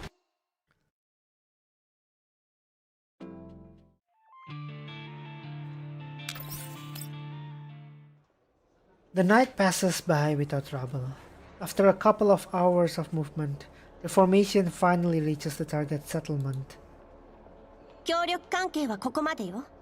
約束通り、404への責任追及は放棄してもらうから。Mehdi can sleep due to Kukai motorcycle. Yeah, she can sleep. Although I cannot sleep when I'm riding on a motorcycle because I just fell off, you know. Our support work ends here. I request that you honor your deal and release 404 from all blame. お前らの飼い主に伝えとけ。部下の教育がまるでなってねえってな。Dmitry waves his hand impatiently before leaving with the soldiers. はあ。リバとカリーナに迷惑かけちゃったかな。 Maybe. Or maybe not. Maybe you are the one that's only... You are the only one that's being harassed. 404が表向きに存在しない部隊でよかったよ。じゃ、リバは404の一員よ。後始末も仕事のうちでしょ。確かにね。で、これからどうするの？ここの住人からネットワークを借りるわ。Except Blue Sphere probably already は destroyed いよ。 it. いってらっしゃい。じゃあ、適当な場所探して寝 What て do る you ね。 mean, Mixie? 昨夜はほとんど寝てないし、今朝も早起きしたから。Oh my god. Seeing Mixie rub her eyes and attempt to slip away, Lukai grabs her with haste. 引っ張らないでよ。 Not the collar. ネットワークを借りるのに2人もいらないでしょ。 Oh. お貸ししたいのは山々なんだけど、私たちのネットワークもここ数日つながらなくなってしまって、 Lost signal. 普段から調子は良くなかったんだけどね。多分最近コーラプスストームがよく起きるせいで基地局が壊れたんだと思うの。あなたたちは外部と連絡を取らないの？それがね、ロレンの調査部隊の方々がいらしてて、任務のために半月前からここに駐屯してるのよ。 Oh, how about this? Oh, what? だから最近部隊の方の通信設備を使わせていただいてるの。 Oh, okay. その駐屯地の場所はわかる？駐屯地なら集落の南西よ。 Okay, so they're... Now you see what I meant in the old stream of yours. When I said not all treat those like Shikikandas. Oh yeah, there are dullist or racist people like out there, I guess. あそこのビル群はもともと無人だから、負傷者と感染者の安置にちょうどよかったんでしょう。 Racist, yeah, exactly. 感染者？エリットの？ええ。 Oh. The scrawny middle-aged woman tugs at the cloak she wears. Her withered hands fold anxiously. ここ1年でエリットの感染者がまた増えたみたいなの。 It's like COVID. Elite is like COVID, right? 発症までの時間もかなり短くなってるし、症状もますます強くなってる。 But ずっ it's と気の radiation せいだと思ってい instead たんだ of けどね。 respiratory, right? Lukai and Mighty exchange looks. ロレンの調査隊の方々を見るまでは、 Oh, 彼らの多くも感染してるの none よ。 of them were infected. こんな田舎のやぶ医者よりもよっぽどいいお医者様がついてるはずだけどね。お手上げみたいよ。それで仕方なく重症の感染者を置いていったんだと思うわ。 Damn, dude. ということは最近ここを離れた人がいるのね。ええ、20人くらいだったかしら。20? それ以来姿は見てないね。賞金ハンターもこの辺の生き袋が増えたって言ってるし、たとえ生きてたところで奴らと同類になってるでしょうね。正規の軍人の手にすら負えないなら、私たちもいつまで持つか。 She bites her lip, unable to continue the topic. ごめんなさい。子供の世話があるから。Understandable. Have a great rest, わかった Resident. わ。ありがとう。The woman nods and closes the old worn door. ひえ、ここらの闇ブローカーの基地局、もろすぎない？ Really? You're 本当 blaming に the 全部 construction? 壊れちゃったの？来るかい？どうする？ Go to the camp. 静的マップで合流地点を確認できるわ。そう遠くない。ここから約 1,2 時間の距離ね。Also, they can still read static maps. 危険すぎるよ。今は静的マップしかないんだよ。またあの機械どもに襲われたら絶対道に迷うって。Mehdi grabs and wraps her hair as if experiencing a breakdown. Her tangled hair struts as messy as her mentally exhausted neural cloud. Mentally exhausted? What even did you こ do? こは賞金ハンターとか闇ブローカーのキャラバンを待って一緒に帰らない？あんたの思考が諦めるのと同じくらい早ければ404はもっと強くなれたでしょうに。 If you can think just as fast as you give up. だったら秒で考えるのを諦めてやる。 Give up thinking at the speed of light. 今は信号がないことだけが問題よ。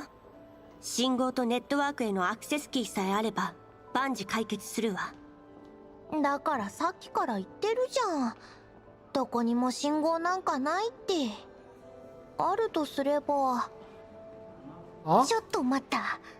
もしかして調査隊に泣きつく気なの？ Look at her face, dude. Kurokai nods calmly. 無理に決まってるよ。ディミトリーの他にもっと厄介なお偉いさんがいたらどうするのさ。Tricky and stage boss. 人間にこういうことわざがあるわ。地獄の沙汰も金次第。404は今お金に困ってないしね。It's better than the Elmo. この世のウジ虫が増えるだけとかカッコつけてたのどこの誰？わ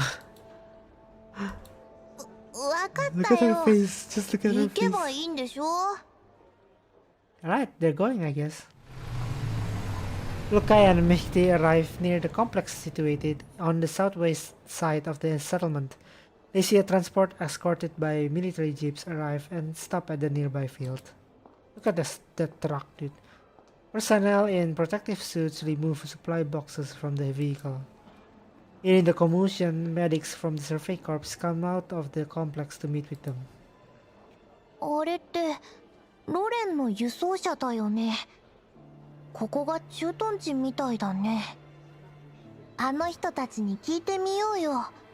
案外上と交渉しなくてもアクセスキーが手に入るかもよ。 You're too hopeful, Mehdi. As she speaks, Mehdi moves towards the transport, but is dragged into a hiding spot by Klukai. どうしたのさ。まさか今さら後悔したとかじゃ。あれはロレンの車じゃないわ。は？お、本当だ。ロレンのマークじゃない。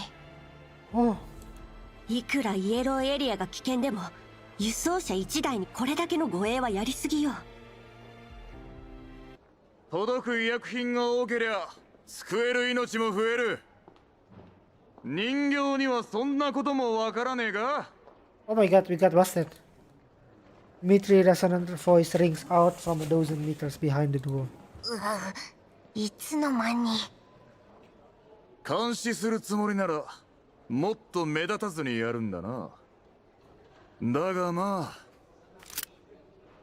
Standing up from behind cover, Dmitri's gun is aimed at Klukai. ここにいる理由は聞いておいてやろう。何が目的だ？話せ。俺を納得させてみろ。Lukai and Michty is instantly surrounded by armed soldiers who have popped up from behind walls. They are all aiming at the duo. Lukai gives Michty a look. They raise their hands to show that they have no intention to fight. あんたに用があるの。何？ Mitri stares at the two dolls, but eventually lowers his weapon. However, he does not order his subordinates to stand down. 俺に何の用だ？私たちは。お前じゃない。チビに言わせろ。I don't want you to tell her. Let's her say it. The yawning Mechti is given a rude shock upon hearing those words. With her mouth still open, she squeezingly points at herself with a look of disbelief on her face. そうだ。お前だ。Seeing that Klukai has given her a nod, Mechti scratches her head in resignation. その Mechti explains their situation to Dimitri, then tells him about their request to gain access to communications. やっぱりな。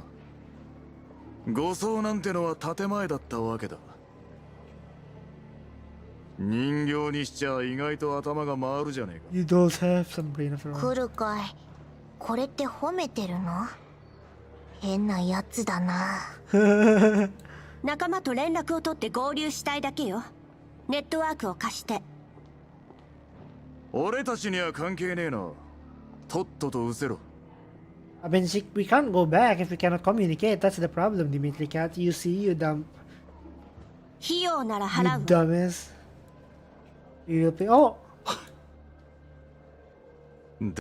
管理局の関係者だからって値引きできると思うなよ。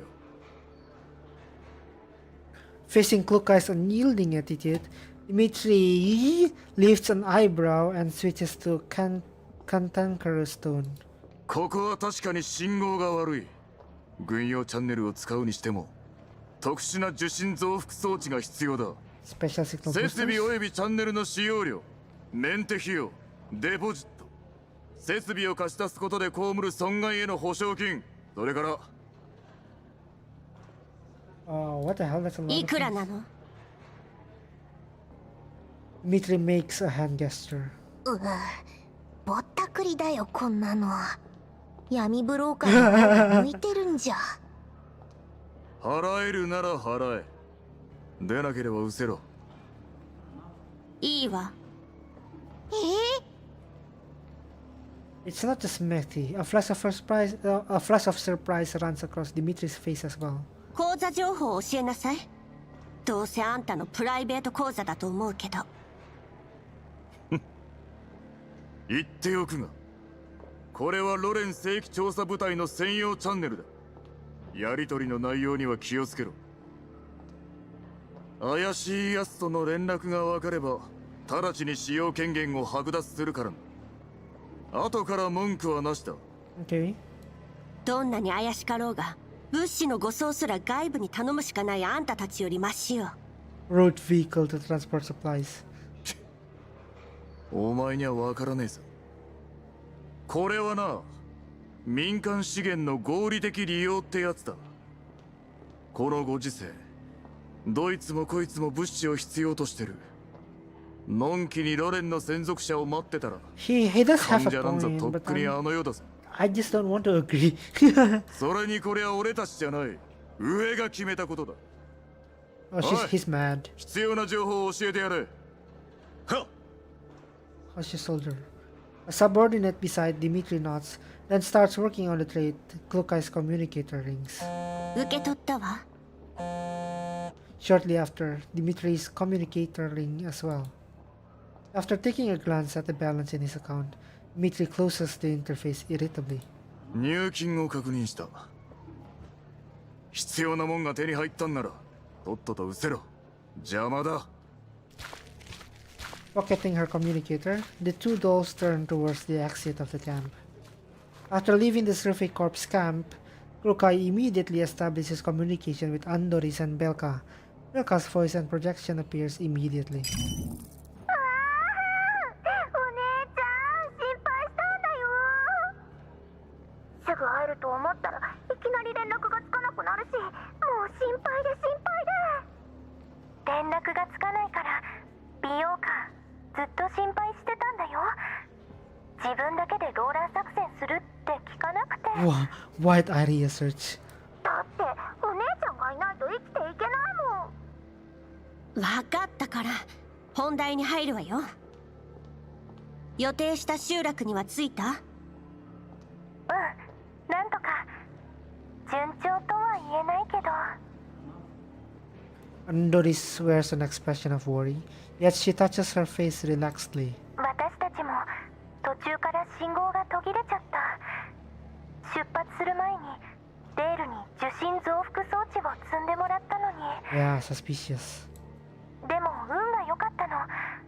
あれから生き袋や謎の勢力には遭遇しなかったし、日差しや風向き、地形から方向を分析できたおかげで道に迷わずに。 Damn, you guys are good at reading maps, dude.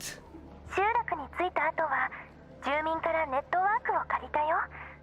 ずっと連絡がつくか試してた。Oh, so that settlement still has their network up. Only this one that we're in right now, huh? なかなか様になってきたじゃない。 Yeah, I was about to say that's great work, dude. お姉ちゃんに褒められちゃった。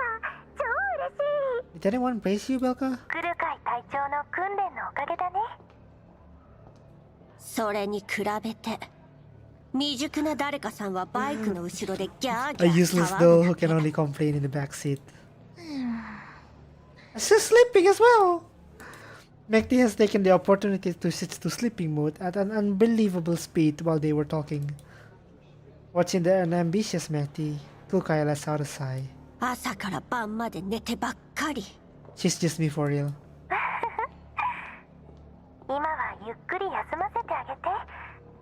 ミシティも疲れたんだよ、きっと。 Yeah, I guess. こいつ甘やかすとます The ます worse 図 she に乗るわよ。 gets. Spoiled. After placing a makeshift pillow of clothes under Mekti's head, Kukai ultimately allows her to continue her slumber. Oh, finally! Oh my god, アン Kukai's ドリ being ス、kind. 美容家、今送った座標まですぐに来て。ここの調査隊の様子がおかしいの。あたりの環境変化やパラデウスの行動と何か関係があるかもしれない。 Wait. Isn't this signal tapped? Are you gonna like censor Paradio so that the survey corps will not understand what you're talking about? 私とミシティはこのまま調査を続けるわ。それとこれについて調べておいて。 Okay. Kukai sends over footage and images she had taken over to Andoris.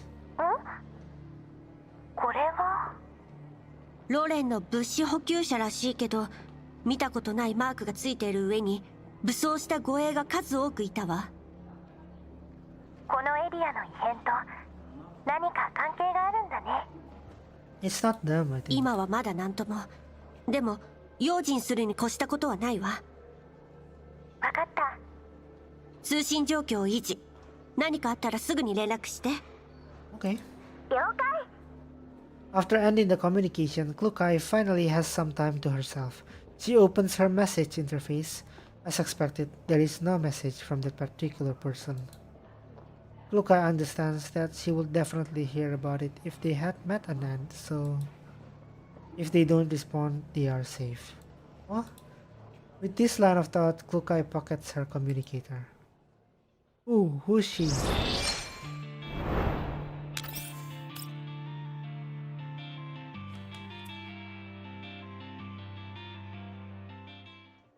With Andoris information, Kukai can confirm that the underground brokers network used by 404 was completely down, so she decides to contact Tyr for an arrangement. After communicating the situation with Tyr, he unexpectedly bears a face of resignation. 闇ブローカーのネットワークが完全に死んだか。ああ、ジャミングについてはアンドリスから聞いた。それでどう解決するの？今まで404が汚染エリアで使ってたのは闇ブローカーの提供したネットワークだ。俺の専門は人形整備、基地局の修理じゃない。 At base station repair. しかも奴らの建てた基地局は長年ほったらかされたままだ。俺に何ができるってんだ。なんですって？ What? そんな怖い顔で Yeah, 恨むな。 why is Kukai so mad? 俺がどうとかよりもそもそも今回の目的地がレッドエリアに近すぎるんだ。環境が悪ければ往来も少ない。人がいなければ収入もない。闇ブローカーがメンテを怠るのは当然だ。 That's true. だったら奴らに修理させなさいよ。 Really, Klukai, you're gonna と do っ that? くにそうしてるよ。 Oh, and they also already did that, huh? あいつらの性格はわかるだろう。修理依頼の返事に1ヶ月、修理に取り掛かるまでさらに1ヶ月。料金の上乗せ、それが技術サポートで解決できないか、もう一度交渉してみるよ。先に言っとくけど、いつ復旧できるかは誰にもわからないからな。それまでは調査隊のネットワークでも使っとけ。Okay, so the signal is being bad right now. The thought of having to continue cooperating with those soldiers irritates Klukai. At this moment, a comms request from Andoris appears in her visual interface. とにかくどんな手を使ってでもネットワークを回復させるのよ。いいわね。闇ブローカーが私に会いたいのなら話は別だけど。おお、怖っ。悪いけど用事があるから。それ Klukai switches over to Andoris' comms request. The sounds of gunfire and the roars of elites can be heard through the comms. 隊長、息袋が大量に出現したの。応援をお願い。お姉ちゃん助けてよ。アンドリスの運転でも潰しきれないよ。Hey, Andoris is just road raging. It's just road raging everywhere. 進路はそのまま。位置情報の共有を怠らないで。私たちが到着するまでできるだけ戦闘は避けなさい。了解。了解。 Just avoid them. Don't be broken. Don't get broken. After confirming their coordinates, Klukai secures the sleeping Mekti on the motorbike's backseat before hitting the gas. Driving on the open wilds, the bumpy ride finally manages to wake up Mekti. 私は誰？ここはどこ？てか、何このシートベルトの締め方？ Because we're going to speed up. 文句言う暇があったら前の池袋を撃って。 Oh, there you go. なら先にほどいてよ。これじゃ動けないよ。 Poor Mekti.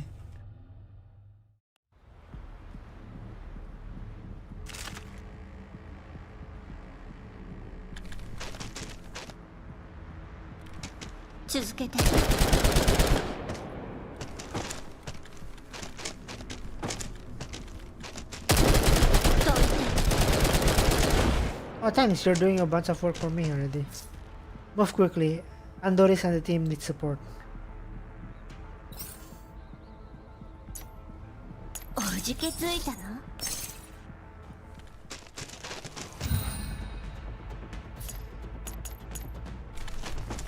交換するのは今のうちよ。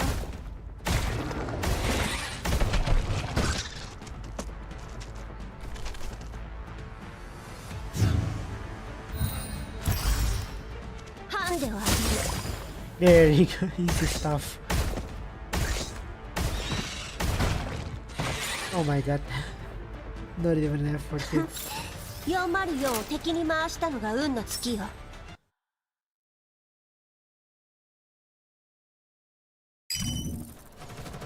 Oh, look at her eyes. Andoris speaks his. よかった。クルカイ隊長、こっち。 Hearing the shouts from the comms channel, Mekti scratches her head. 別にいいけどさ。一応私もいるんだよ。 But could someone acknowledge my existence? 404小隊、これより殲滅行動開始。対象、敵性息袋。了解。了解。任せて。はい。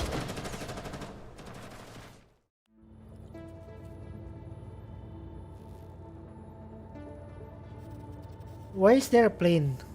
Why is there a freaking plane? おじけついたの？ Yeah, we don't need support at this point, dude. 交代するのは今のうちよ。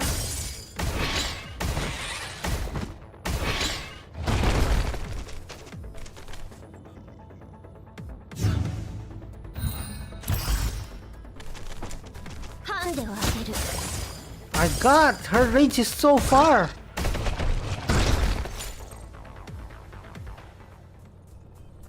Big sis.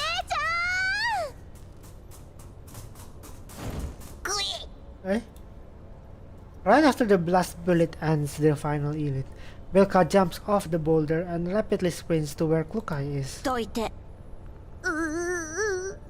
私の宝じゃなくて、姉妹の再会のために練りに練った涙と笑顔と感動の抱擁シーンが。 Okay? 訓練通りに行動せずに自分から池袋の群れに突っ込んだのはそれが理由？ You got caught red-handed, dude. 池袋が怖くてパニックになっちゃったんだもん。 Really? でもお姉ちゃんがいてくれて助かっちゃった。打ち漏らした池袋がいないかミスティとあたりを見てきて。 Yep. 拠点に戻されたくなかったらさっさと行きなさい。 Oh, poor Belka, but at the same time, why the hell are you obsessed? Evading Belka's reluctant puppy gaze, Klukai turns towards Andoris, who has just walked over. どうなってるの？池袋がこれだけ集まるなんて。無駄な衝突は避けろと言ったはずよね。私たちの目的はパラデウスの調査よ。池袋を駆除しに来たんじゃないわ。 Damn, Klukai is mad all the time, dude. ごめんなさい。気をつけてはいたんだけど。 Andoris shows her data records that she has on hand. 池袋の群れがなぜか行く先々に現れるの。まるで私たちと同じ方向を目指してるみたいに。 Oh, what? That's weird. どういうこと？データを見せて。今送るね。 After skimming the data, Klukai feels that there's something off, but she doesn't manage to think of any implications. ひとまずこの件は置いておくとして、頼んでおいたことは？ Which investigation? ちゃんと調べたよ。隊長が見たマークはホワイトエリアに本社を構えるマグニセキュリティっていう PMC のものだね。A PMC? PMC？ そう。業務範囲は物資輸送や人員護衛などを含むが、これらに限定されないってホームページには書かれてた。Are PMCs bad? I don't think all PMCs are bad. 社員はおよそ2000名。グリーンエリアとイエローエリアをまたいで活動してるみたいね。Number around 2000. How many PMCs are there, dude? They're number 2000? Okay. Oh, you mean the number of personnels or vehicles or whatever it is, right? Not the ranking number, right? Their activities span from green zones to yellow zones. Z から始まるデータが直近のオーダー記録だけど、権限の問題で確認できるのはこれだけだった。Right. セスト&ファルベングループ？ What's that? これが主な取引先なの？オーダーの 85% 以上を占めてるわね。 85%? That's crazy huge. 私も気になってこのグループに関する情報を集めてみたの。続けて。Witnessing the affirmation of her initial speculation, Andoris organized her thoughts and continues. セシュト&ファルベン、ドイツとフランスによる大手医療科学グループ。 Okay. 一部の業務はロレンのいくつかの部署ともつながってるね。 Okay. 普段の輸送業務は基本的にはマグニセキュリティに任せっきりみたい。今時 PMC なんて珍しくもないし、マグニセキュリティより大きい企業も少なくない。 That's true. セスト&ファルベンが彼らを選んだ理由は？ Why must it be them? 多分これかな。What is? As she spoke, Andoris sends another set of data to Klukai. セスト&ファルベンがマグニセキュリティの筆頭株主なの？ I see. So they own the Magni Security Surface. So that makes sense then. 具体的な契約書は見つからなかったけど、過去の資料によればかつてマグニセキュリティと同盟のセキュリティ部門があったみたい。子会社化したのね。道理でつながりが深いわけだわ。Yep. うん。税務処理の点から組織構造を調整したんだと思う。 They're doing tax evasion. グリーンエリアやホワイトエリアではよくあることだけど。そうね。さっき言ってたロレンとのつながりというのは？主に薬品の供給と研究開発だね。 Medicines, right? Pharmaceutical. 本当に薬を運んでるだけなの？アンドリス、リバにこの件について確認させて。もうしてあるよ。 She's quick, dude. リバが Andres. 手にした情報によると、確かにロレン中央政府の派遣した環境調査隊が数日前に特効薬を注文しているみたい。 Okay, so they're not doing anything illegal nor suspicious then. でも管理局の管轄外だから正規部隊じゃなくて PMC を使う理由はわからないって。そう。以上が現時点で収集でき Still る全ての suspicious 情 at the 報だ end, よ。 but not as suspicious as before. 私じゃ初歩的な判断でしか選別できないから、全部の資料をセカンダリレベルに共有しておくね。後でもう一度確認してみて。どうかした？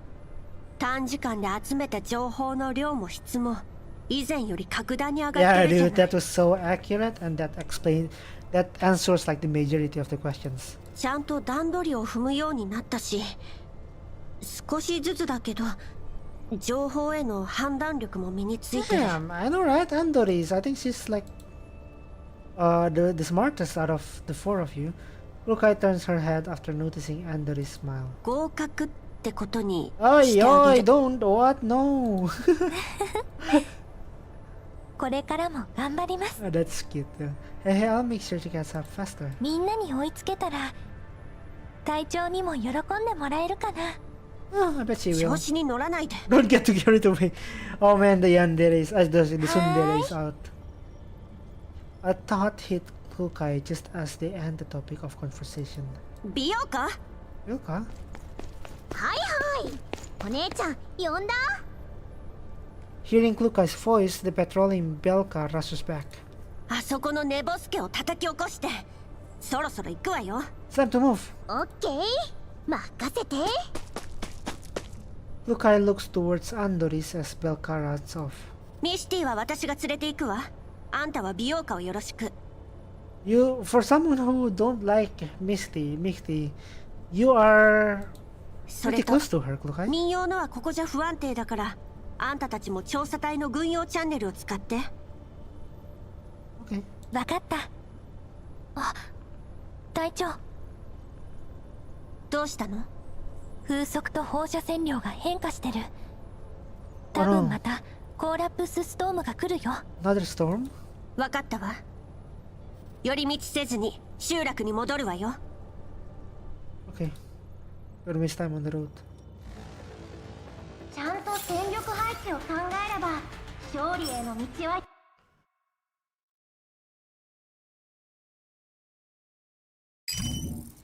As height 404 reaches less than a kilometer away from the settlement, Andoris' voice comes up from level 2. クルカイ隊長、身元不明な救難信号と通信要請を受け取ったよ。 SOS and comms request? Who?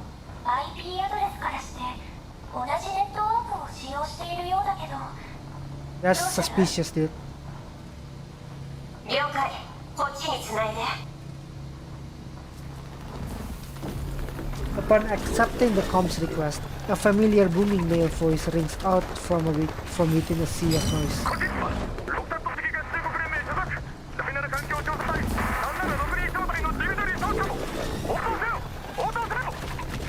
Oh god, we gotta help them. 何の用？ He is momentarily shocked upon hearing Kuka's voice.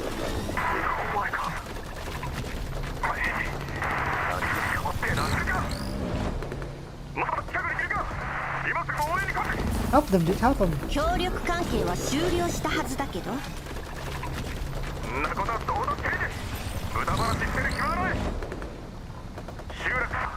It's a Bujum!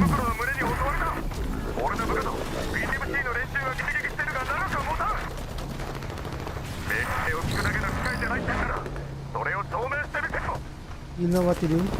相手の規模は？当該ブージャムの登録番号および名称は？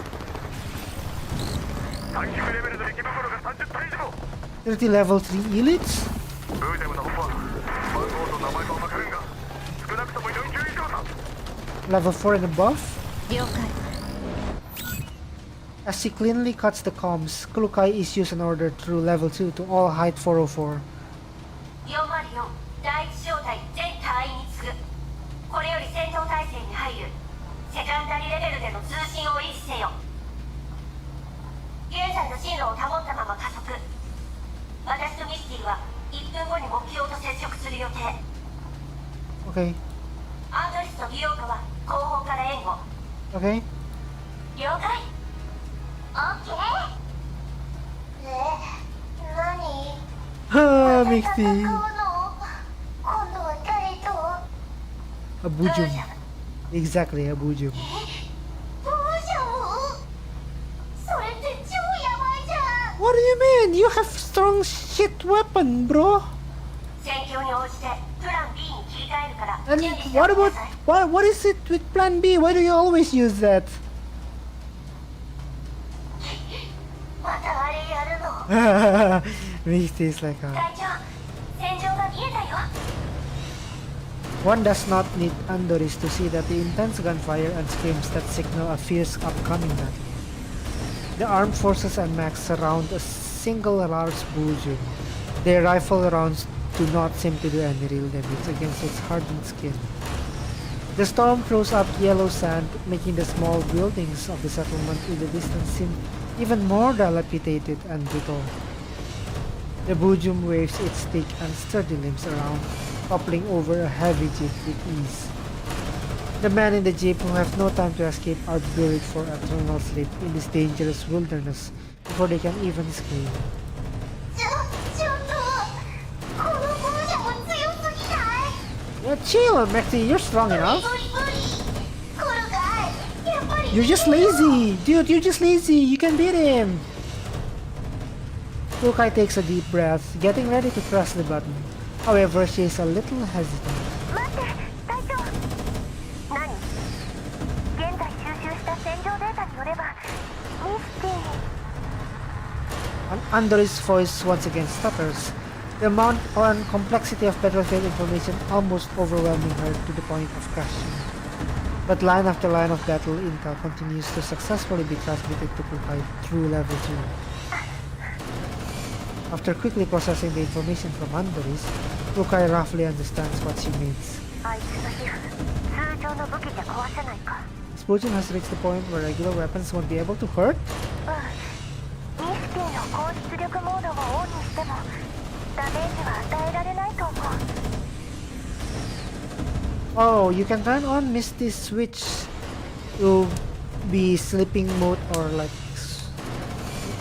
power up mode. Misty won't be able to damage it even with her increased rate of fire. Andoris returns to normal once the data transmission is over.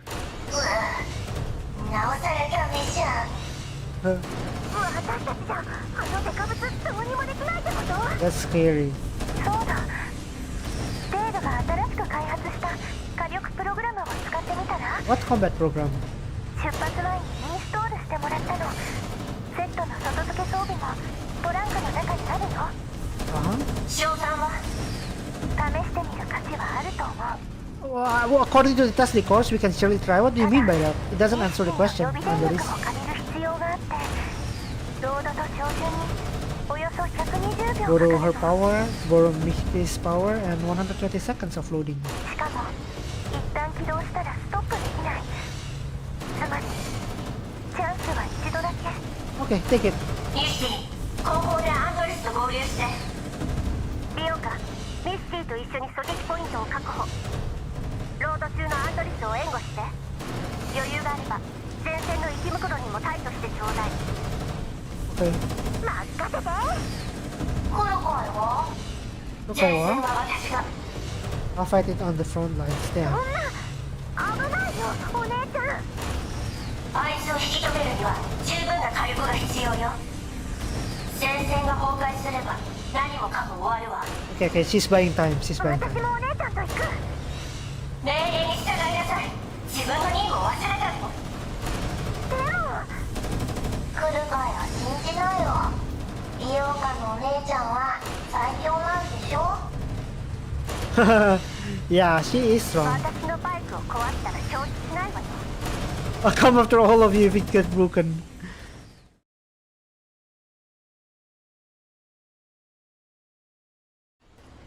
Lukai heads towards the battlefield and finds Dimitri, who is currently commanding the battle. ウージャンの牽制を優先するよう味方に指示して、半径50メートル以内の包囲網の中に奴を押しとどめるのよ。息袋は私が対処するわ。包囲網に近づく者以外は無視して。それからあんたたちの内部通信のアクセスキーを渡しなさい。 Regional comms password. 好き勝手要求しやがって。その頭は飾りか。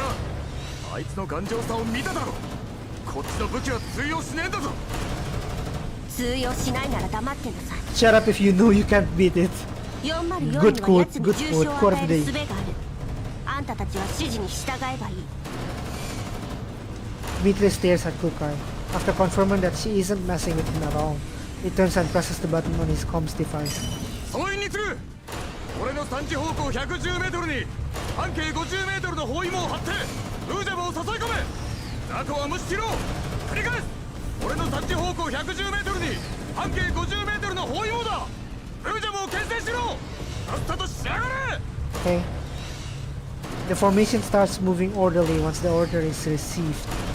Dimitri puts down his comms device and squints at Lukai. アクセスキーだ。しくじるなよ。404正体に二言はないわ。 Okay. Oh, poor guy, he's dead. GG. Wow, this Wujin is huge. Good job, keep it up. どいて。 I don't think that's 50 meters, but I guess if it's like actual 50 meters in real life, then I don't think it's possible to make in game as well. おじけつい So た it kind of makes sense.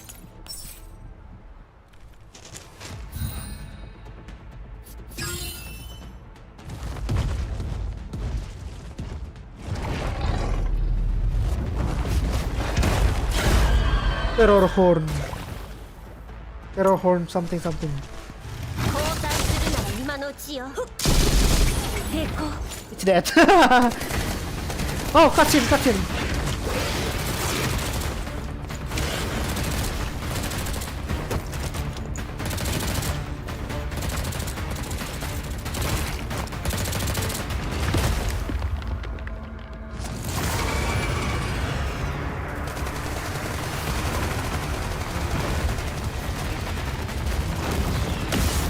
Damn, that good jumps quick. ロードは順調だよ。あと1分で発射できる。了解。他のことはいいから。あんたは射撃に専念して。了解。おい、言われた通りに囲んだぞ。何のつもりか知らねえが早くしろ。もう持たねえぞ。 Oh no, he's dead. Oh no, he's dead.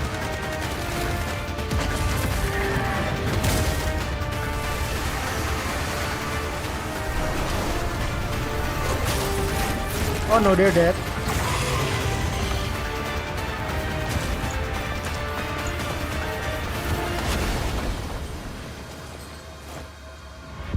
あと35秒よ。持ちこたえて。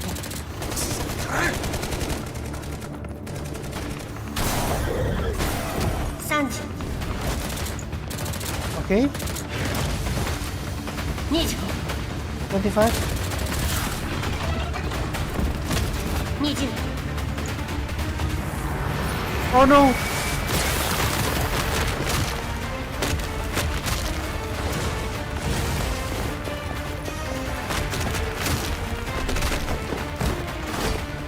What the hell is that? フルカイ隊長、あと15秒。13秒。お願い。12、11、10、9。やつを抑えろ。そう弾幕が薄いぞ。撃て。撃ちまくれ。 You know what? As racist as Dimitri is, he is kind of a good leader. He can control his squad well. 5秒前。5、4、3、2、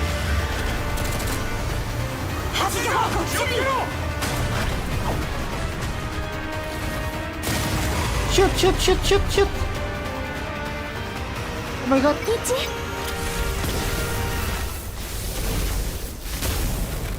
Oh, they got hit.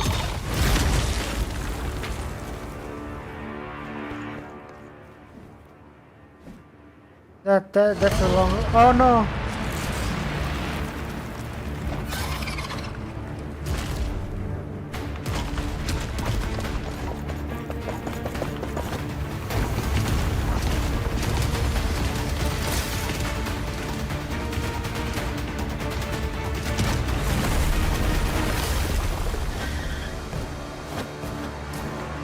My god, she...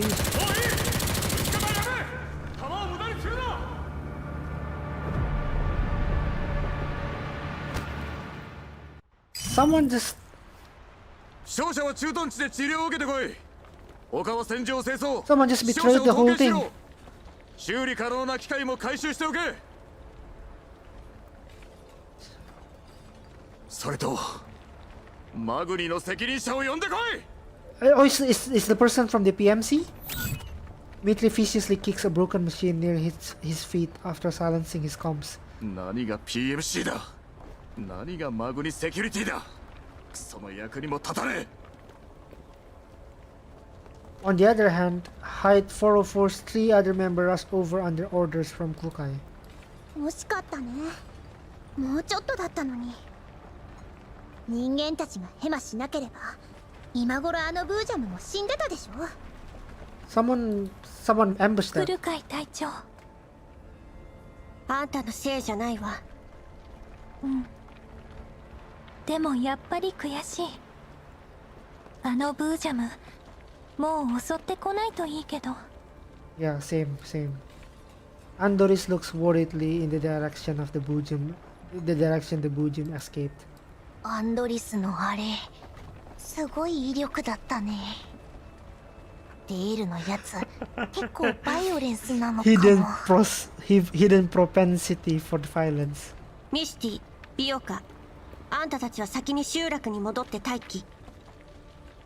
アンドリス、さっきの爆発の原因を調べて。An unaccounted explosion. Looking at a bunch of Survey Corps soldiers gathering around a chunk of the Bujum's torso, Rukai puts her gun away. あっちの様子を見てくるわ。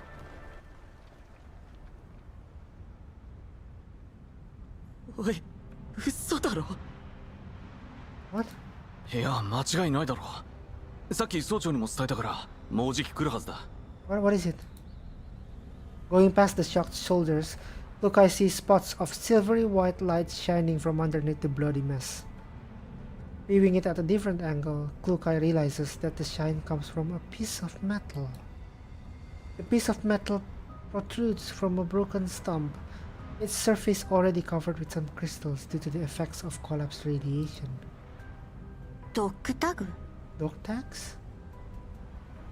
Klukai attempts to come closer for confirmation, but Mitri, who has rushed over upon hearing the news, picks it up immediately upon seeing it. どけ。 Mitri swipes off the residue on his protective suit, then looks at the words carved on the piece of metal for 2 seconds before keeping it. どいつもこいつも何ジロジロ見てやがる。さっさと仕事に戻れ。 What the hell is that, Dimitri? The soldiers disperse, but Klukai remains. なんだ。暇そうだな。ローレンのタグね。文字は見えなかったけど、もしかして路線防衛軍の？ Ooh! あのブージャム、あんたの仲間を食べたの？ Did this Bujum consume your people before? さあな。だとしてもお前には関係ね Okay, understandable, Dimitri. え。だが。 Mitri stops and, after a bit of struggle, turns towards her and gives a formal military salute. 第7環境調査隊と集落を代表して協力に感謝する。ハイド404。いいのよ。 After staring at the spot where the dog tax once was, Klukai accepts his thanks calmly. She turns and walks toward Andoris, who is waiting a short distance away after finishing intel gathering. Not far away, the Survey Corps have concluded their post-combat tally. The personnel responsible runs to Dimitri. 統計結果を報告します。 32%? 32% です。 Oh, that's a lot. マグニセキュリティの聞き取りも終わりました。 The questioning of 爆発した車両は以前の戦闘でタンクを損傷し、修理が間に合わなかったためにああなったそうです。 The offending vehicle was attacked by elites before the recent battle, causing the fuel tank to have a small crack. Are you sure? I saw someone like forcefully and intentionally drive that car. わかった。獣医につないでくれ。 Let me call the warrant officer. 了解。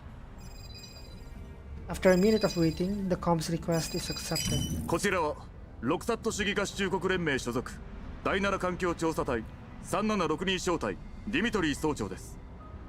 これより定期報告を行います。どうだ。3日の行軍を経て集落にいる先遣部隊の医療チームと合流しました。行軍中に行った環境調査の結果は後ほどメールにて報告いたします。サンプルも任務終了時に持ち帰る予定です。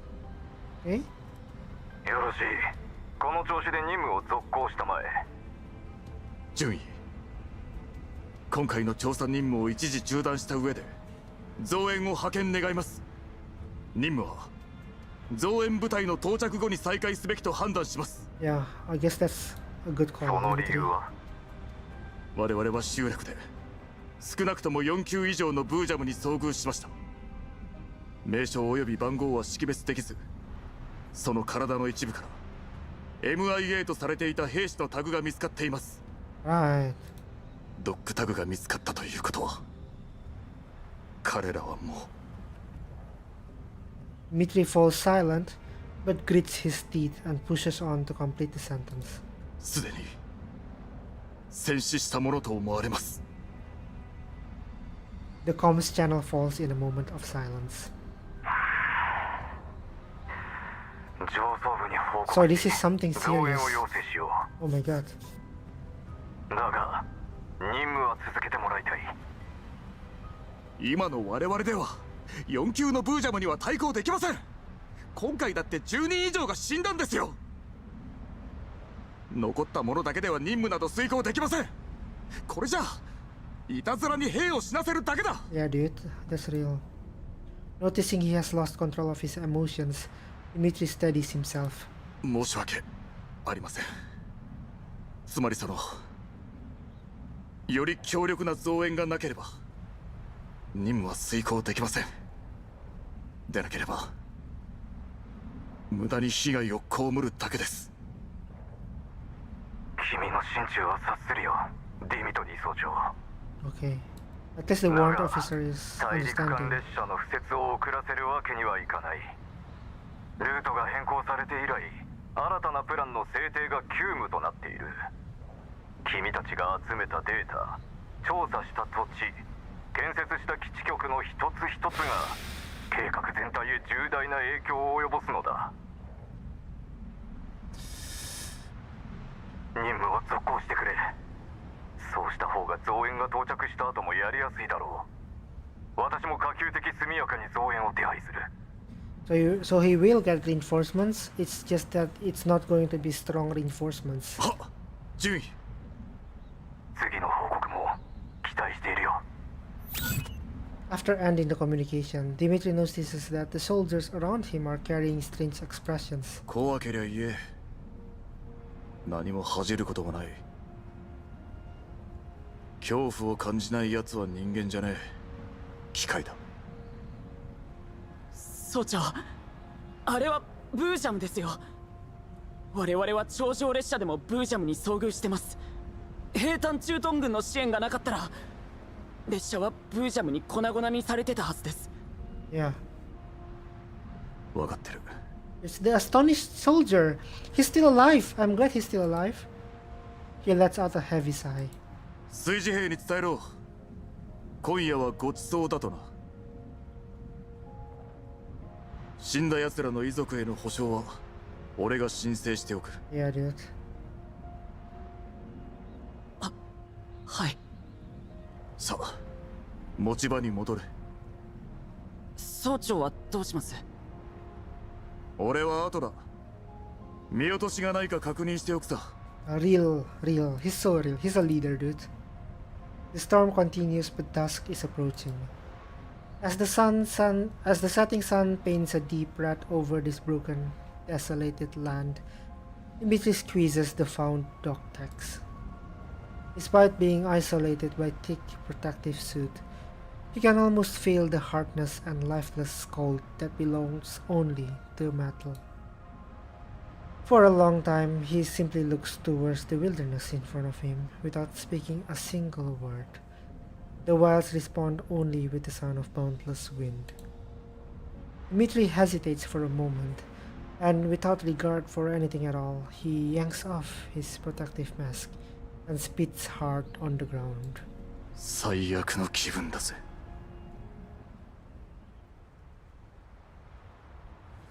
やっと終わった。 Oh, dude, that was. 帰ったら一 Oh 日寝 no, てもいい？ I didn't manage to get 3 stars. もう我慢 I need to eliminate 2 enemies at once. But hey, oh my god, we almost finished part 1. Let's actually try getting 3 stars first, and then let's finish part 1. Skip.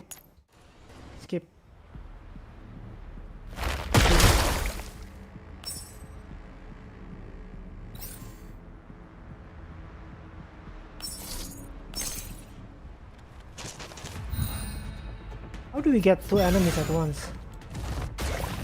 眠い。 Is it gonna spawn? No, don't kill them! どうですか？正しい選択だね。眠い。どうってことないわ。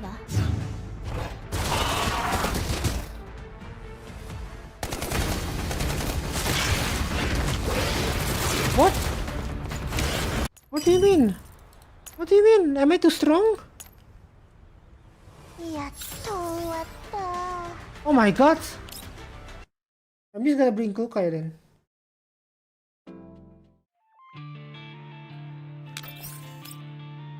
I'm just gonna bring Kukai then. I was too strong, dude.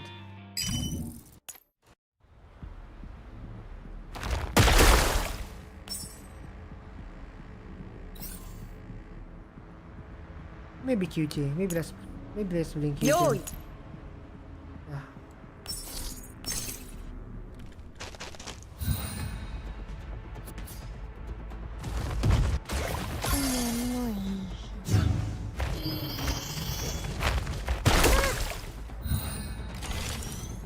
どうってことないわ。好きあり。訓練の成果ね。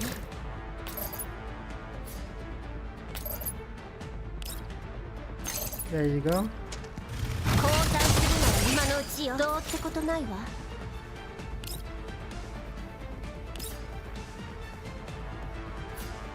どうってことないわ。眠い。 Oh my god. Instant death. Instant death.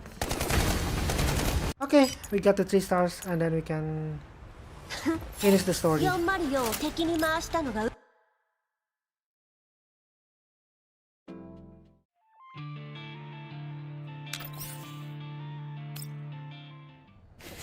Height 404 is temporarily camping out in the abandoned dwellings of the settlement. Klukai contacts Liva to report on their progress. As Klukai stares at the relaxed but attentive eyes of Liva through her comms, her neural cloud wanders out of the present and into the memories of the past years. You want to hide your hair just to be guard? Where are you going, a military academy? Oh, how could that be? It's just a measure to blend in and be low-key, okay? Have a look, 416. Don't I look kind of cool? Klukai remembers even now, the day UMP-45 set off on a long-term mission at the Non-Military Forces Administration, pulling her suit straight and somewhat comically swishing her shaggy head of hair that she was not used to. It seemed as if it would just fly off her head the next second. UMP-9 and G-11 stand alongside, their countenances troubled. It should be better and more convenient for those to simply switch to another body, yet the members of Squad 404 stayed silent on the matter. After UMP-45 left for a while, UMP-9 was also temporarily hired by Kalina, leaving only 2 members at the 404 base. Following a period of struggle, the elite dole known as 416 took over as the squad leader of 404. Although she had gotten her long-cherished wish, the circumstances under which it was achieved were far from satisfying. In the time that followed, Squad 404 underwent personnel expansion and structural adjustments. The once awkward attire gradually became a perfect fit for the doll known as Liva, as if she had always belonged there. 異常なエリート少女、不明勢力による襲撃、未登録のブージャム。 At first, Kukai felt disturbed and annoyed every time she saw Liva in her suit, but as time went on, Liva proved to her that UMP-45 had never left 404. Of course, her more unsavory personality traits were simply buried further down. Buried? Buried? What an exciting mission. くだらない冗談はやめて。ああ、あんたの表情が硬いからちょっとからかっただけなのに。メンタル管理とムード作りに関してはアンドリスたちを見習わないとね。来るかい隊長。 Yeah, I mean she's so stiff, dude. あれは管理 She's じゃ so なくて怠 serious. 慢よ。 Kukai looks towards the other 3 members of the team with no pleasure on her face. Mexti, having received her new travel kit, is fast asleep.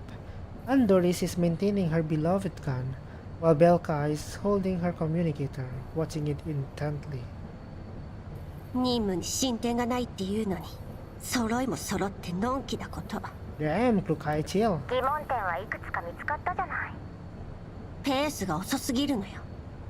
パラデウスに繋がりそうなものはないし、振り出しに戻ったも同然だわ。そう悲観的にならないで。耳寄りな情報を集めてきたんだから。 Oh, thank you, Liva. アンドリスに頼んで私に調べ物をさせたのを覚えてる？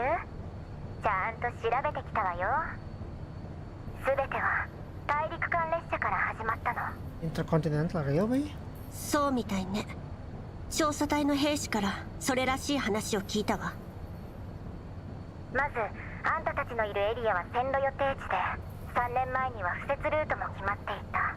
Oh my god, supposed to finish 3 years ago but only began 1 year ago. まあ、イエローエリアの環境は変わりやすいからね。当時の調査技術も今ほど発達してなかったし。 Ah, I see, I see. 見落としがあったの。そう。事故のあった線路は土地の劣化が進んでいて、ある日突然地面が陥没したの。せっかく敷いた線路もそのせいで粉々。 I see, I see. So it's not their fault, it's just that the land changes. ロレンの方針もあって、当時の責任者はヘリに事故のことを隠した。 Ah, who's Heli? ふん、無意味なことを。そうなのよね。結局1ヶ月ほど前に It was exposed at the end. 責任者の大半が更迭されたらしいわ。それで新しい責任者はプレッシャーに追われ、徹夜続きでいくつものプランを制定。さらに線区ごとに調査チームを派遣。 Oh. でも環境調査隊はスケジュールがいっぱいで、短期間にこれだけの任務はとても処理できない。そこで敷設予定地付近の軍人が一時的に調査隊へ編入されることになったってわけ。 I see. So they're in a rush to try and fix the problem and continue the あんたたち construction が of the 出会っ railway. た部隊もその口でしょうね。そうね。でもパラデウスと何の関係が？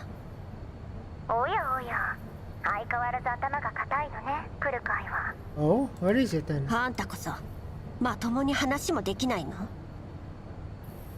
てるわよね。最近ここの調査隊から異常感染者と行方不明者が出てるってこと。エリア内の放射線量も異常に高くなっているわ。That is true. 当たり前でしょ。でもパラデウスとは関係ないじゃない。調査隊員の失踪はあの正体不明のブージャムが元凶でしょうね。もしパラデウスがレッドエリアとイエローエリアで放射線を使った怪しい実験をしてるって言ったら。 Damn, they were doing some strange radiation experiments. それでも偶然だって言い切れる？私の考えなんてどうでもいいわ。あんたの方こそ結局推測の域を出ないじゃない。そりゃそうよ。実際に現地で調査してるのは来る会だもんね。I got shot back. できればもっとペースを上げてほしいんだけど。あんたね、全く使えない情報とゴミみたいなネットワークを提供したのが誰なのか忘れたとは言わせないわよ。あら、珍しく八つ当たりしないのね。Levi's just testing バ Klukai. カバカしい。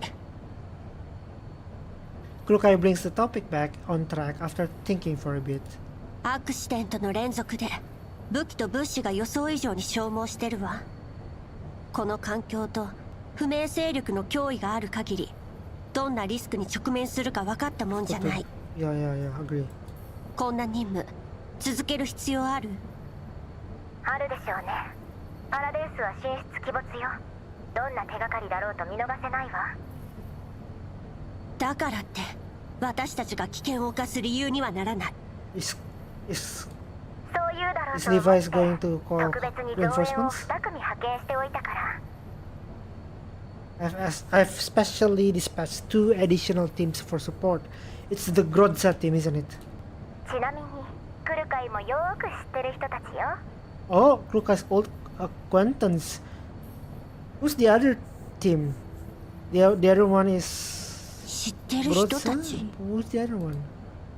Klukai lags for a second. Then her face darkens.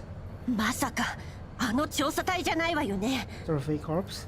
ビンゴ。 What? Oh god. No. リバ。やはりここは私が。It's Kalina. Kalina's like, let me handle this. On the other end of the comms, Kalina pats Liva and turns the camera towards her. お久しぶりです、来る会さん。ええ。今回はいい加減な環境データを提供してしまい申し訳ありません。大きな損害はなかったし、もういいわよ。Look at Klukai's face, dude. Faced with Kalina's sincere apology, Klukai instead begins to feel uncomfortable. でも調査隊と手を組むなんて賢明とは言い難いわね。少なくとも信用はできます。こちらにある情報からもその点は心配ないかと。なぜそう思うの？調査隊と合流してから不明勢力からの襲撃が止んだのよ。はい、その勢力に関してはある程度目星がついています。情報によれば近頃パラデウスに協力する武装勢力が現れたとのこと。調査隊員が失踪した原因もおそらく見かけほど単純ではありません。パラデウスが新しい協力者を見つけた。 Yeah, they're working together with the cocoon girl. That cocoon girl. あなた方にこの協力関係を洗い出してほしいのです。調査隊は我々より先にこの地に着目しています。払ってきた犠牲も少なくありません。ここを大陸間列車が通るようになればロレン政府もより多くの人員を派遣することになるでしょう。私たちの知らない情報を掴んでいる We 可 might 能性 obtain も or 十 already 分あ possess ります。 information that we don't know. Yeah, that's true. 安全面や情報収集の角度から見ても調査隊との協力は現状における最適解だと言えます。だからって調査隊が協力を受け入れるかしらね。404を信用してるとは到底思えないけど。 Yeah, they did distrust us. 実はちょうど調査隊が増援を要請していたので、ちょっとした手を使ってみたんです。 Since they have conveniently sent out a request for reinforcement. What did you do? 404が調査隊を援護できるように。 What did you do? What did you do? 関連書類はすでに双方にメールで送られているはずです。 What is it? さすが手が早いわね。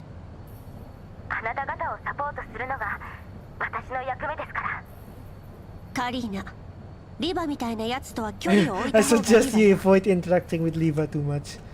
Hearing what Klukai has said, Kalina flashes a cheeky smile from her Griffin days, while Liva shrugs. それと特別な事情がない限り、パラデウスの件についてはくれぐれも内密に。分かってる。で、リバの言ってたもう一組の増援は誰なの？合流する時間と場所は？ Or the other team. ああ、それは。 The booming voice of Dmitri is heard from outside the building, just as Liva was about to answer. おい、来るかいとかいう人形、出てこい。 There you go. あっちも通知を受け取ったようね。増援については会ってからのお楽しみってことで。 I'll keep the identity. I'll keep the identity of the reinforcements a secret. You'll know when you see them. After ending the comms, Klukai gestures for the members of 404 to wait on standby inside while she steps out alone. 人形が寝ないからってここでわめいていいとは言ってないわ。んなことはどうでもいい。お？どうなってやがる。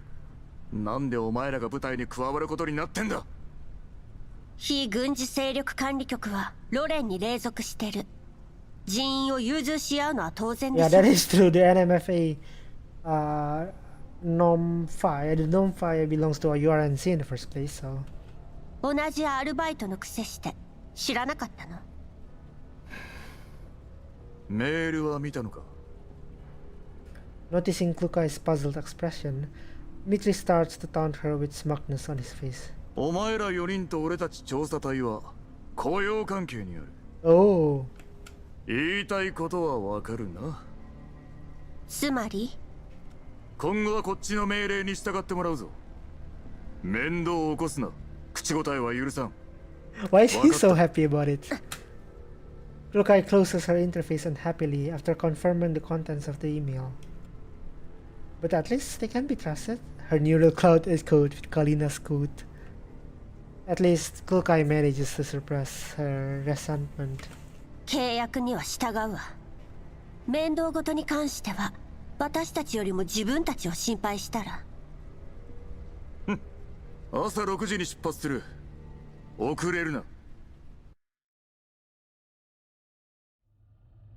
Meanwhile, Blue Spear is giving a routine report to Cocoon on the road.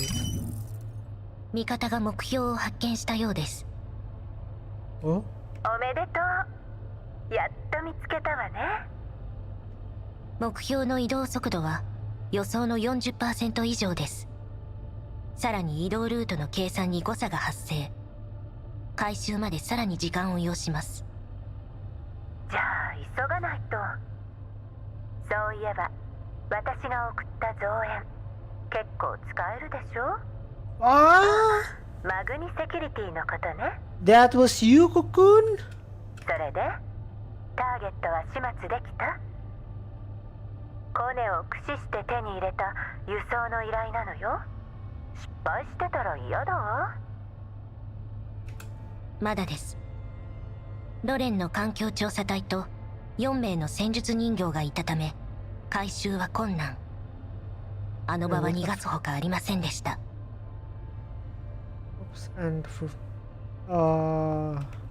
すでに追っ手を手配しています。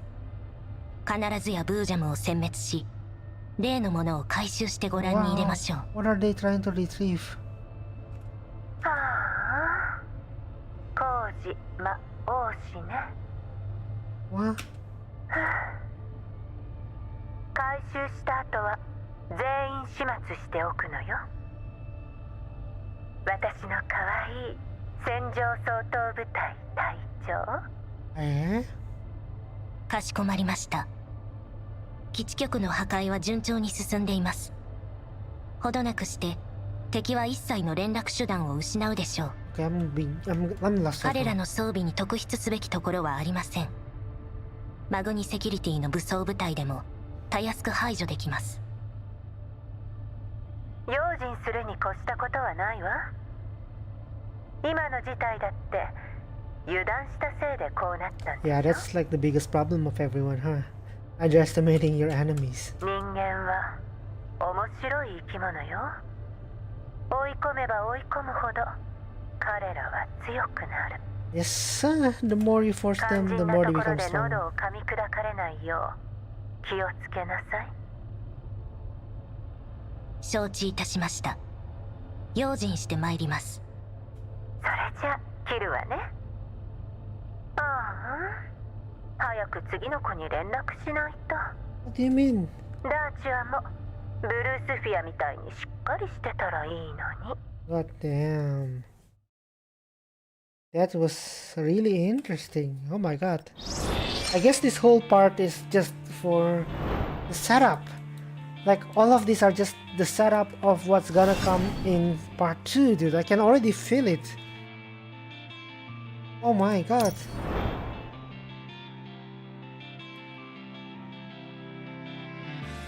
But yeah, it's a setup for part 2, dude. Like, it's a build-up. It's getting interesting. Like, okay, they just lay out part 1 and then give us like a story to make us question everything. It makes us question everything. And then maybe part 2 is gonna be the resolutions, the answers to all of those questions. Oh my god, it reaches 10-11 and 10-6. Oh yeah, I can already feel it's gonna take 3 hours. Gonna take like at least 4, 5, 6 hours. Maybe 2 streams. Maybe I don't think I'm gonna be able to do it in 1 stream, but who knows? Maybe if I start earlier tomorrow, then I might still be able to do it. But yeah, that's it for today's part 1 Aphelion stream. Oh my god. Oh yeah, and 5 is 1 hour. So that note alone is gonna be... Hey, as long as the note is interesting, then I take it. I'll take it. I don't mind. Man, feels good to finally be able to play Aphelion. It's like this is the moment. The build-up is interesting. It doesn't leave us in a cliffhanger, but it does give questions to us that we don't know those answers to. Yet, I think in the end we'll get to all those answers in part 2, so we'll see how it goes. I already like the things. No sleep, prepare for job interview. Yeah, I'm gonna have to sleep tomorrow. I'm not having any job interviews, thankfully, but tomorrow I will, however, go to a couple of workshops and yeah, doing real life things, maintenance on my cars and things like that, whatever. Just, you know, boring real human world stuff. But yeah, I'm gonna have to sleep, so thank you all for coming, thank you all for watching, and that has been Aphelion part 1. We're gonna continue part 2 tomorrow. If tomorrow doesn't suffice, then we'll also continue it on Wednesday. So with that said, thank you all for coming, and I'm gonna end the stream now. This has been ViRA, and I'm signing out. Bye bye everyone.